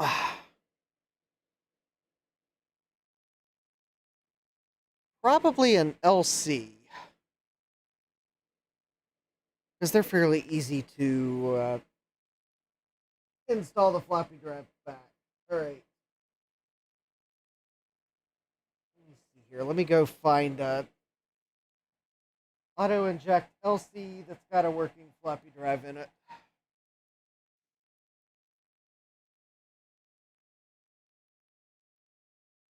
We'll borrow it.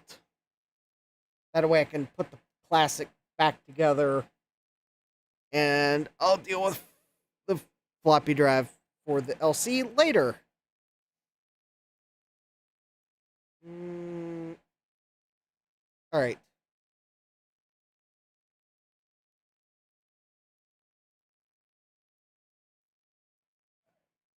Let me do this. Let me clean the anode cap off.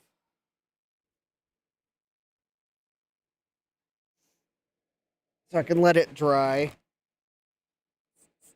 I'm just going to use some Windex for that because isopropyl alcohol can affect rubber. Although I think this is probably silicon, but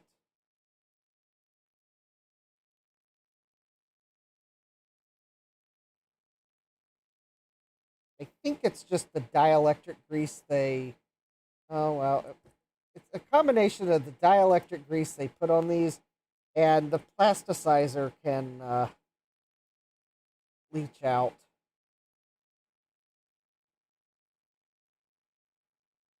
There's some red colorant, so yeah.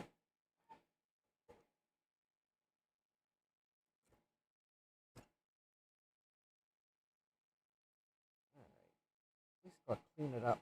I'll put some fresh dielectric grease.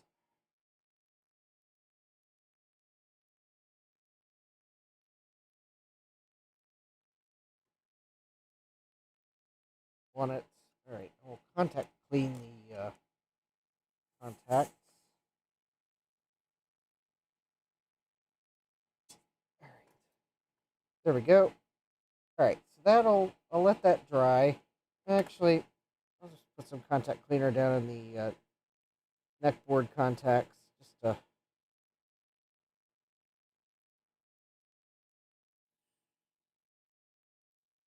I'll just put some contact cleaner in all the plugs. There we go. Okay. All right, let me go grab a floppy drive and the drive carriage for the Classic. Because I think I set the drive carriage off to the side so I wouldn't lose it. Or at least that was probably the theory last week. I'm not sure exactly how well that theory held up.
Okay.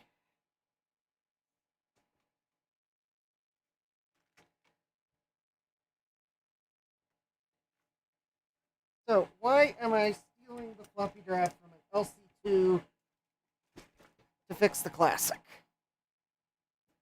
Well, the Classic's floppy drive had a problem with it. And in trying to fix the problem, I made it much worse.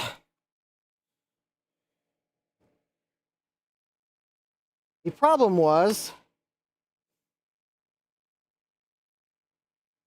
that the drive was not, when you ejected the disk, sometimes the drive would snap back into the injected carriage position mid-eject cycle, which I'm fairly sure it's not supposed to do that. And if you would lightly tap the desk, it would also snap back into the injected position. And I thought the problem was the spring, or one of the springs. I will show you which spring. So I attempted to fix the problem by shortening the spring, and I messed it up. I think the frame of the floppy drive is actually warped. So I might be able to fix it. I might not, but in an attempt to put this thing back together tonight, I'm just going to borrow the floppy drive from another Mac, and I'll one that's easier to replace the floppy drive in, and I'll deal with that later. But anyways, so this is the floppy drive from one of my LC2s. This is the spring that I thought was the problem. But I think in reality, the problem was that this tab here on the carriage and possibly the rails were bent so that this was not coming back all the way and staying in position. And it is possible the spring had something to do with it, because I think the reason why this spring is here is to make sure that these metal pieces push up against this, because this can't slide this way if these are pushing against it. They actually, there's a little catch they push against. And I think Sony put them there to make sure that you're actually inserting a disc, which would first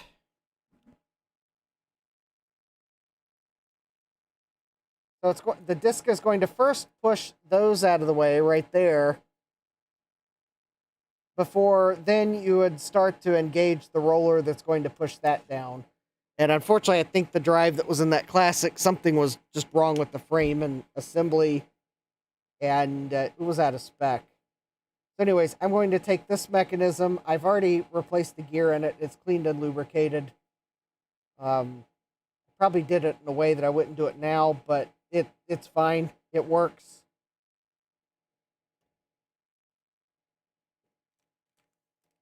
Now I'd probably use different lubricants, but it's fine. I'm not worried about it. I'm not going to re-lubricate it.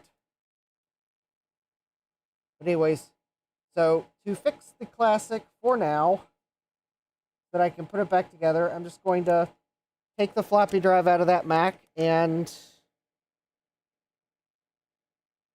we'll put it in the drive carrier, and we'll move on. So there's the RAM card for the Classic. We didn't have to recap it because it had a tantalum cap. And we got the analog board recapped. I recapped the logic board on the stream where I opened the package. So let's go ahead and start reassembling. All right, I also imaged the hard drive. That way, if there's any like software that hasn't been archived on it, which I don't think there is, then I would have an image of it. I don't think there was any personal data on it. It looked like it was I want to say it was a fairly clean install of System 7.5, which honestly is a bit heavy for a Classic, but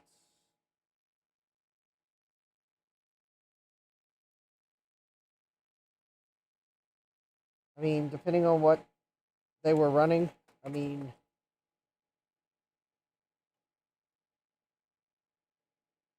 maybe they were running something that required System 7.5 but didn't take much memory. I don't know. I don't know if we'll be able to tell, because it looked like it was just a fresh OS install. And it may have been the case that whoever had this Mac just installed an OS on it so that it would boot.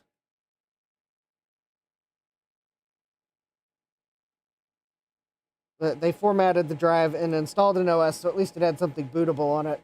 But they weren't actually running System 7.5. But in an effort to wipe it and install something, they had a 7.5 install media handy. So I'm not going to say for sure they were running 7.5 because it could have just been their quick way of wiping the drive, but making sure it was bootable. So anyways, all right, so I've got the 4 screws that hold the drive carriage in.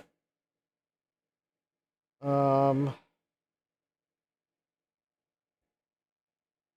see here. I think for the cables, I think that's the way they need to go in, because I think that's the...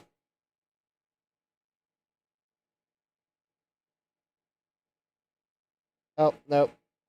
Trying to figure out the way the natural bins are going to go to where the ports are, and actually I think that, yeah, because the SCSI cable I think is kind of bent that way. All right. Anyways, there we go. It's a floppy drive that should work, and a hard drive, which the hard drive did image, so I'm pretty sure the hard drive will work. I'm going to guess that it probably will boot.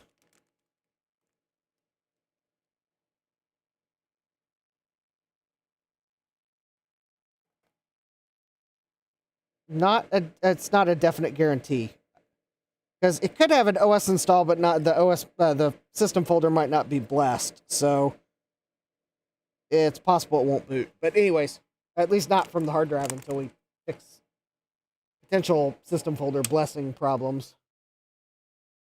Yay, fun with classic Mac OS.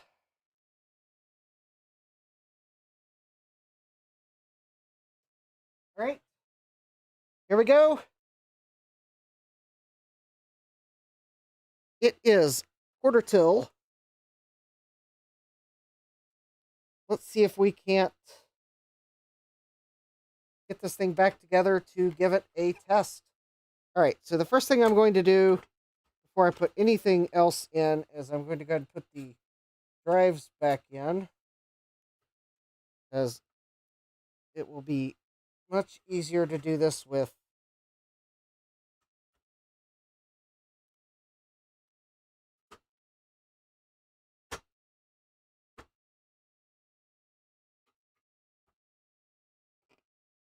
there we go. Nothing in the case. So this is kind of one of those that in order for me to do this, I may have to do things in a way where I can't really show you what I'm doing. But that is just because I do not want to accidentally hit the neck of the CRT. So if I'm doing something and you can't see it,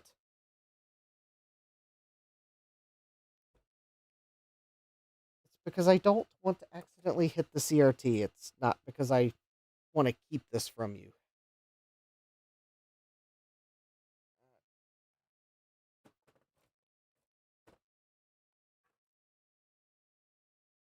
Also, I want to at least get one screw into this drive assembly.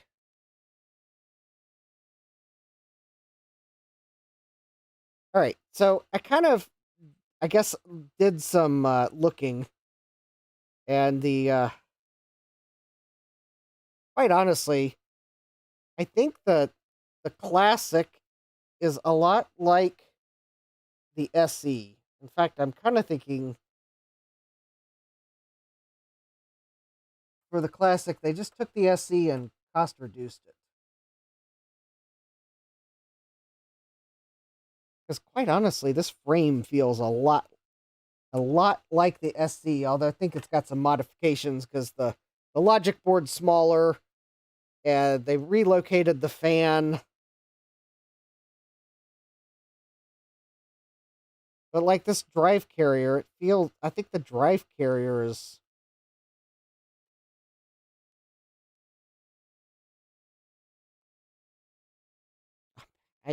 drive carrier may be the same as the SE. That wouldn't surprise me. All right, so we'll get these screws in. And then I'll probably put the logic board in.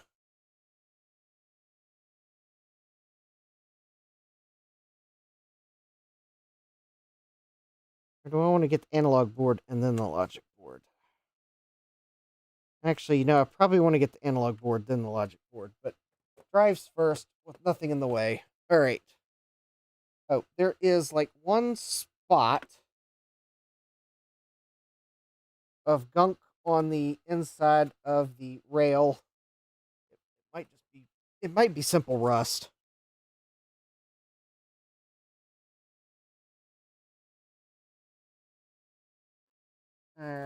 Okay. I bet it's a spot of rust from where there was electrolyte.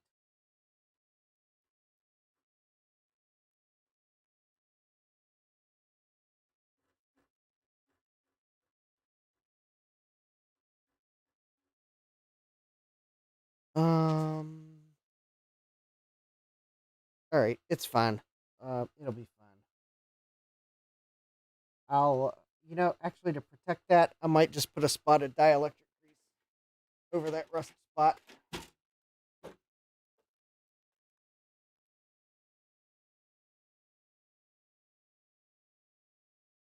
This dielectric grease is not conductive, but I think it is petroleum. Is it petroleum based? Contains, silicon. Oh, no, I don't want to put dielectric grease there because then if I wanted to put a spot of paint there, that would make it hard. All right, we'll skip that. I'm not too worried about it. It's not a big spot. Now, one thing I will do is put some fresh dielectric grease around where the anode cap goes, because it would have originally had some from the factory. But let's get the analog board in. So I should probably do something about the fan, but I'll do something about the fan later. Let's see here. Power connector.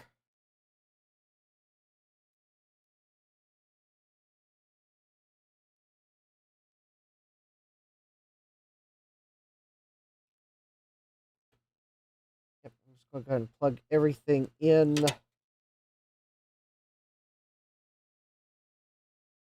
Here, actually maybe the logic board would be easier to install now before I put the analog board in place, because that would let me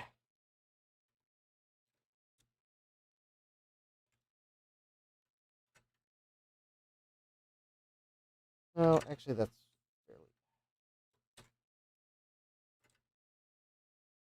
No, I think I can get that afterwards. All right.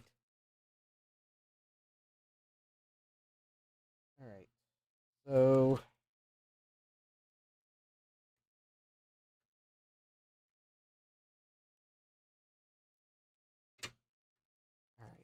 So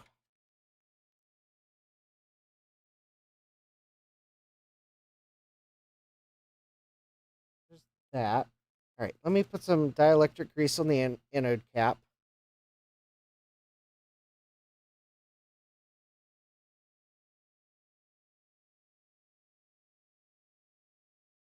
I don't know why they apply it around anode caps in the first place, but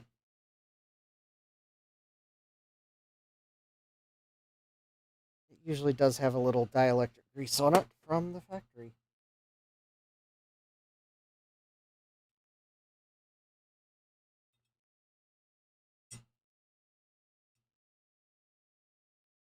There we go. All right, there's that.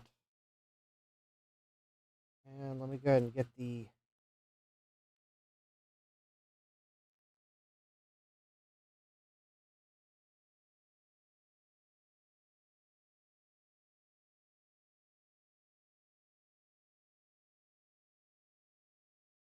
most all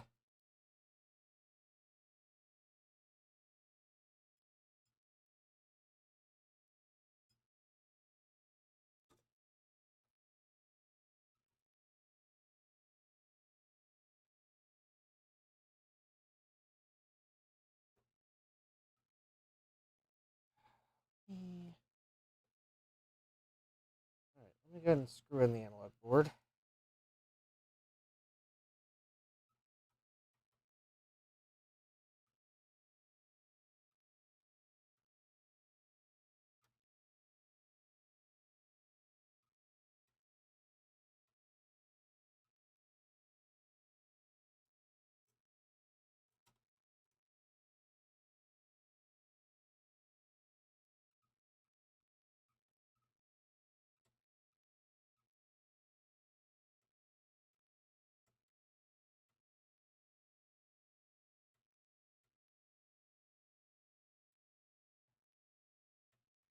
There we go. Analog board screw on the back is reattached. I'll get the protector sheet momentarily. I think the analog board is lined up in the spot where it goes on the front of the case.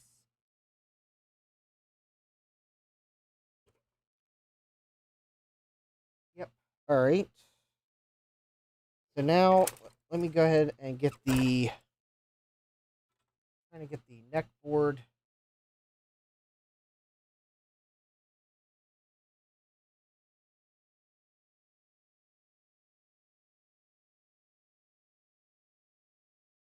There we go. Neck board is in. Let me get the ground wire. Yeah, do not forget the ground wire.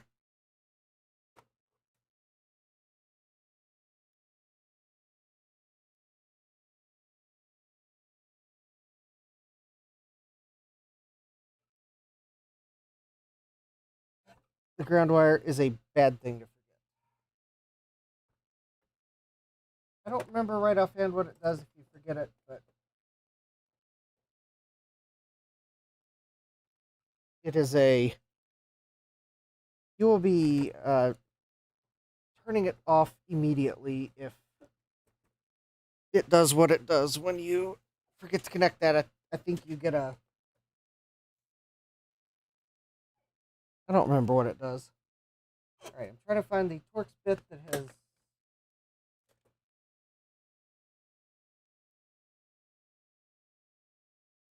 Well, that I set somewhere. Oh, there it is.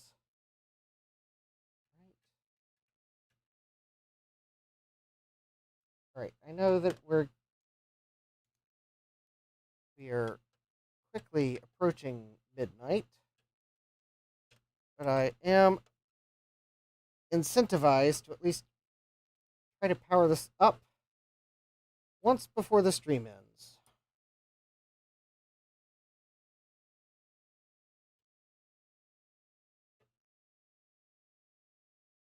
So we got the ground wire.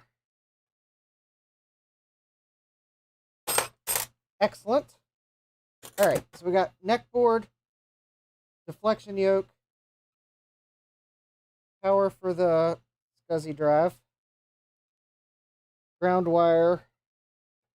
I think now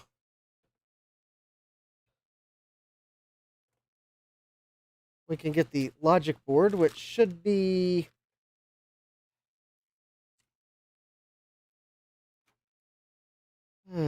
where did I put the logic board?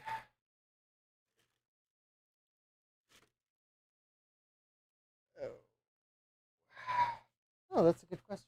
Where did I put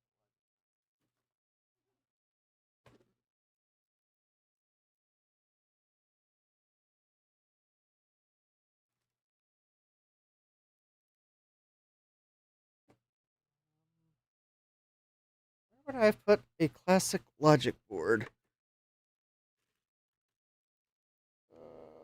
Did I put it in an anti-static bag?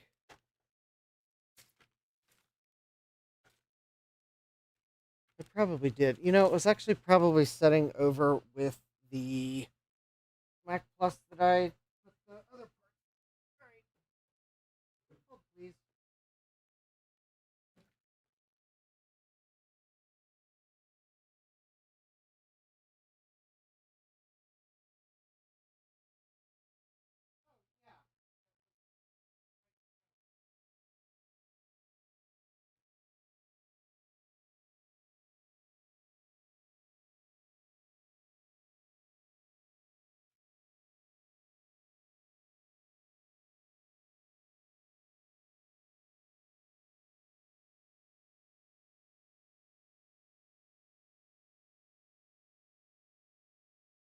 Yep, I had it setting on top of the LC2. The same LC2 that I took the floppy drive out of to borrow. Probably because I put this logic board there thinking that it would likely be the best candidate for borrowing the floppy drive from. Anyways, let's get the logic board in place.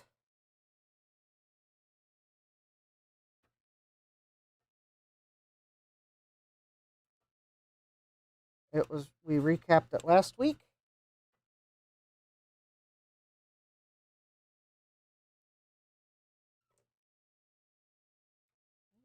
Trying to get it to slide in.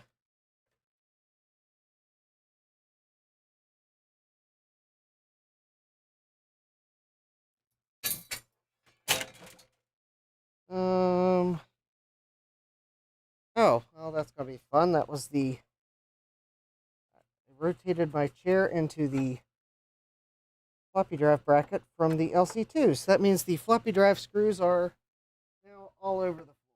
All right. What fun. Well, I guess I guess I might, worst comes to worst, might be buying replacement floppy drive screws on eBay, the place where I buy all the things I later regret, and also rebuy the things I regret dropping.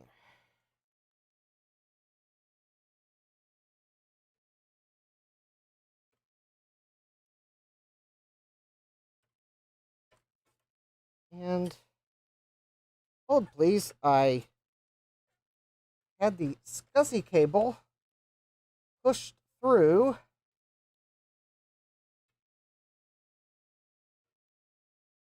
and it was not a good idea because it ended up going between the metal bracket and the ports, and that was too narrow of a space to push it back through, so I had to pull the logic board out. So I am trying to, there we go, all right, let me get the logic board connector. All right, got that in. Logic board is pushed in. All right, let me get the floppy drive connected. Done. Let me get the SCSI drive connected.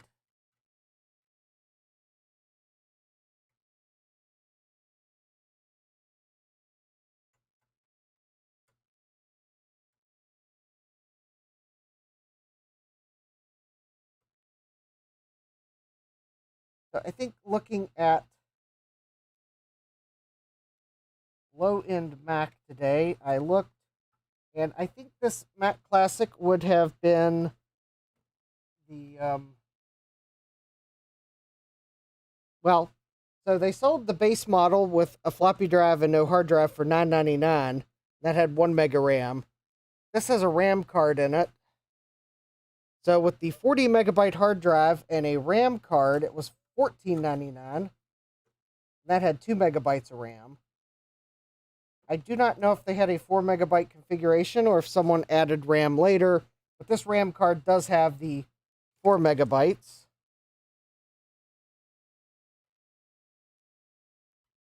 All right, because of how late it is,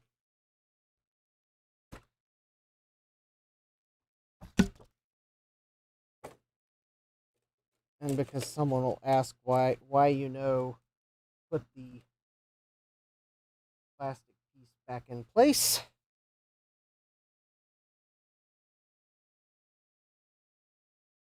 Let's see here.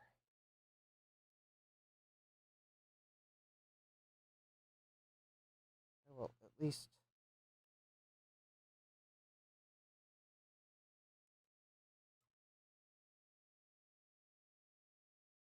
no, I will do that later.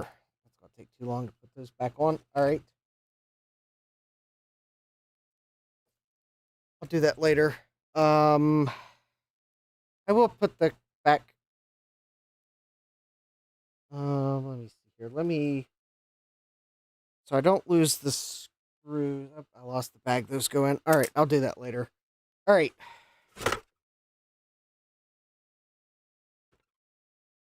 All right, let me put the cover back on just because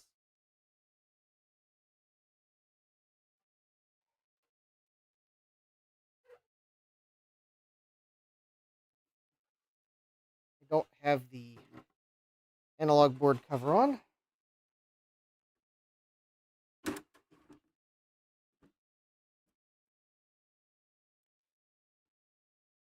a bit of isolation. All right. So I think what I will do is I will plug this in, turn it on, and then I will turn the smart outlet on. Oh, let me put one of the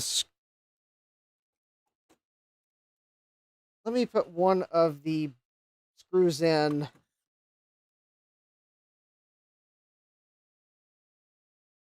to the bottom screw hole to pull the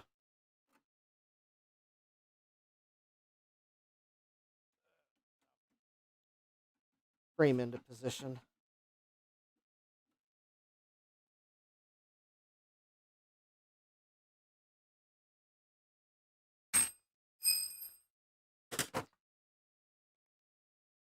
Oh, I'm dropping everything. All right. So, turn that classic on. I will take position behind my safety blast shield. I will attempt to turn the outlet on. And if I don't hear any loud, abrupt noises, I will leave it on. Oh, I should probably plug a keyboard in because I'm feeling confident.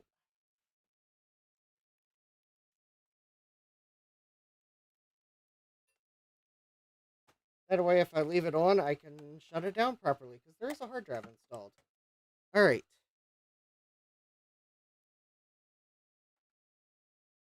All right, smoke test in approximately 5, 4, 3, 2, 1. All right, we have a beep. We do not have loud, abrupt buzzing noises. We do not have evil, nasty, smoky noises accompanied with stuff. The hard drive's spinning.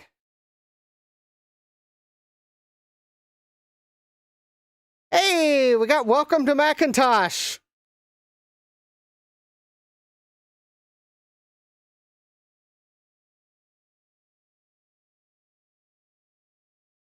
I am hoping that's the Canon fan inside of it making all that racket.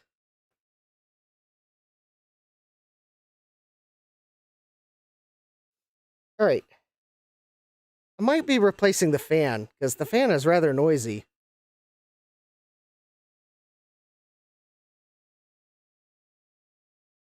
The hard drive. All right. Okay. It is actually difficult to hold one of these up to the camera. Therefore, I'm going to change angles.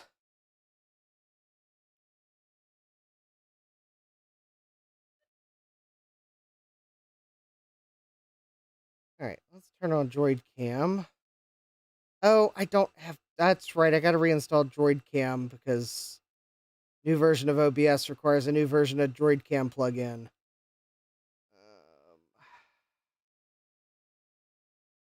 Oh.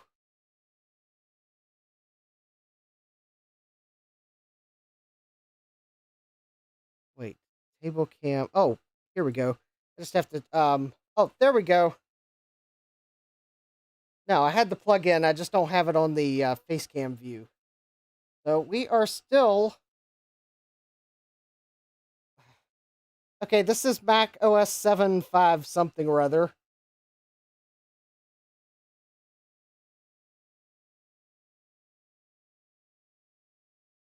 The display looks jittery, so I may have...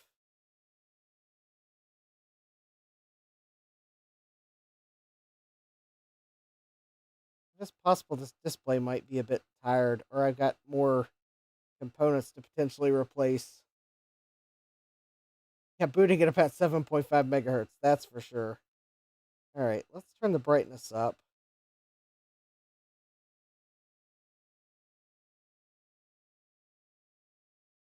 Wow, I have to turn the brightness all the way up? All right, I may need to adjust some of the adjustments on this display. I don't know if you can tell, but it is kind of... Let me see if I hold the camera like this. Oh, okay, well that's the fact that I'm moving the camera. About this Macintosh.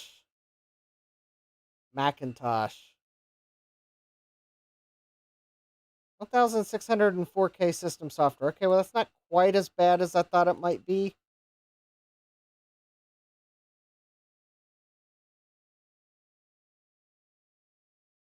We got After Dark.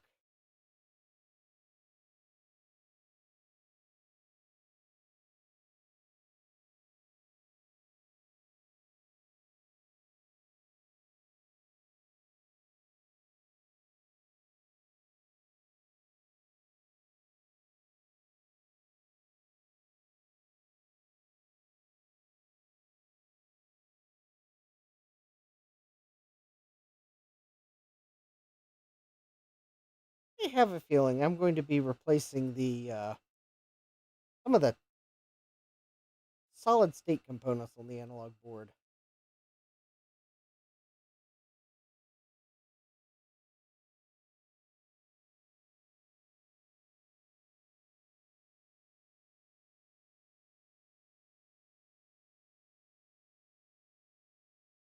Hold on, I couldn't even hear that. Let me turn the volume up.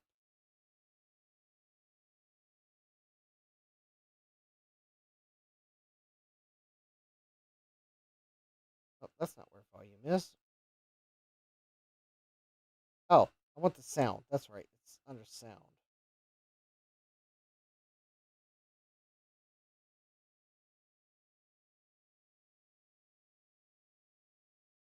Yeah, that clock font is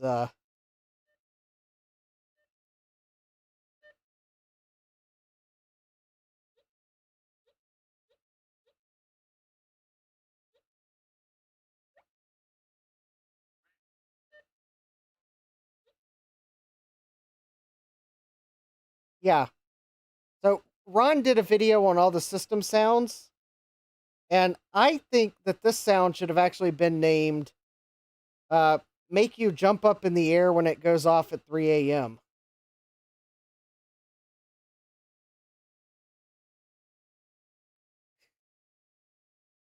We'll set it to Eep instead.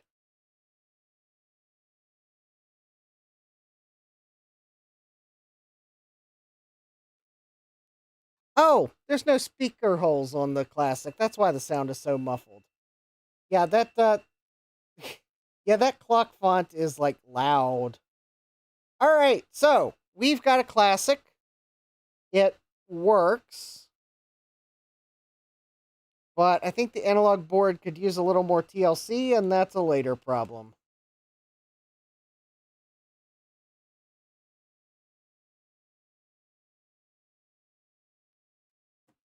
But for now,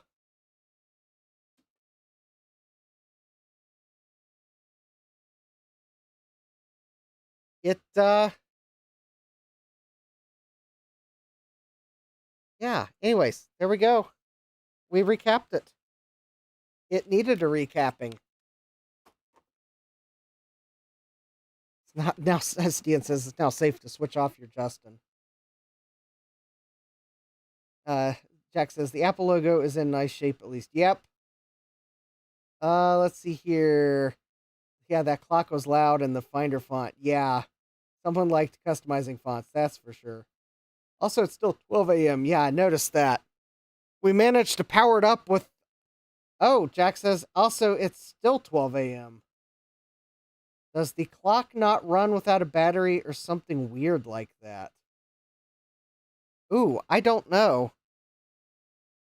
There might be a real-time clock problem on this Mac. We'll may have to pull the logic board out again and maybe reflow the real-time clock chip. But yeah, that was weird. I just realized you're right. It was 12 o'clock. maybe the Classic requires a battery to run.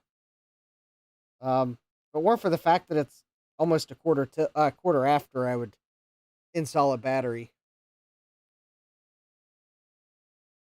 Stan says, yeah, I've not seen a Mac not increment time and yet work. Yeah, that is really weird. It's almost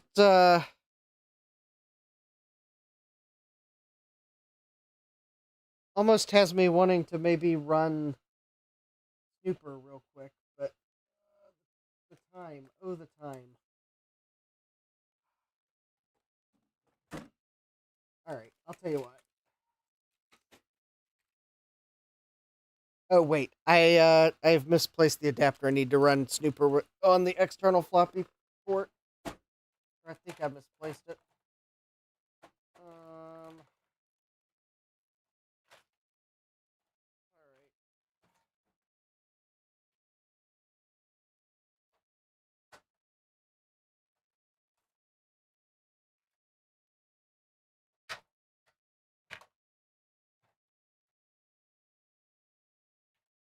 Okay, I don't know where the adapter is. It's probably on my workbench somewhere.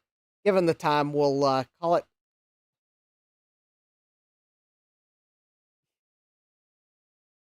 Stan says it's not a quarter after according to CST, Classic Standard Time.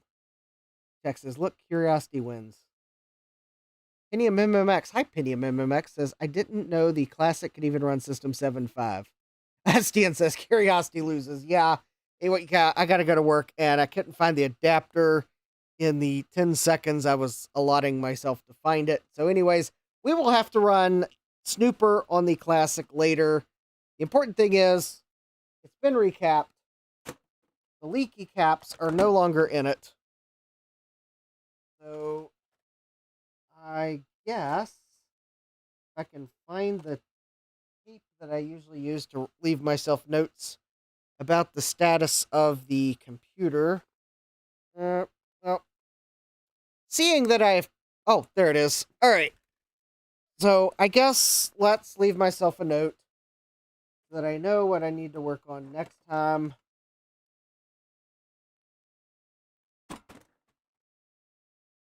All right.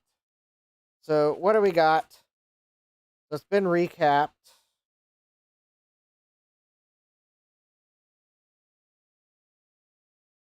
Hard drive imaged.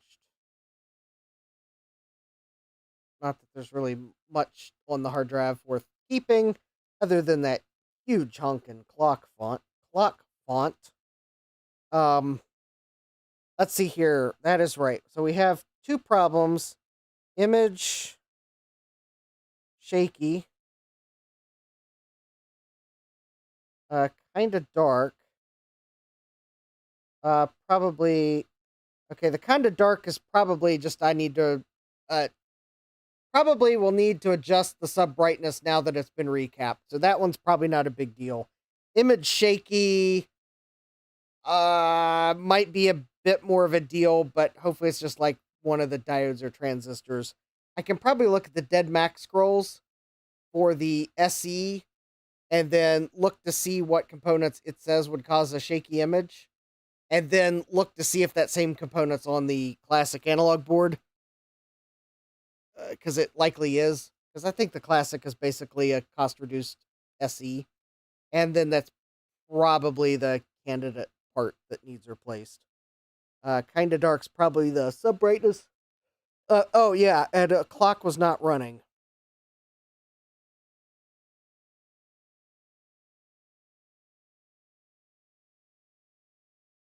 But macOS booted.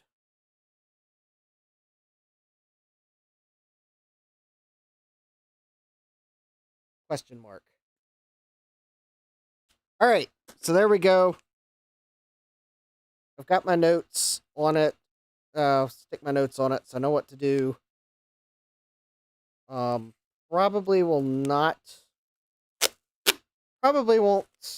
pull it back on the bench Thursday, because I doubt I have parts for fixing a shaky image. And since it's been recapped, it's less of a worry that it will get trace damage. So anyways, we probably won't pull it back on the bench Thursday, but we might, because I think Thursday is going to be a Mac repair stream, and I have not defined what I'm going to work on, except that I do have 2 LC power supplies that have stopped working, and I have a modern replacement for the power supply that I bought on Tindy. And I'd kind of like to try it out. So I'm thinking we'll do that on Thursday, and probably we'll end up replacing the floppy drive I stole from the LC2 with something on Thursday. And yep, you got me. I'm distracted because I'm trying to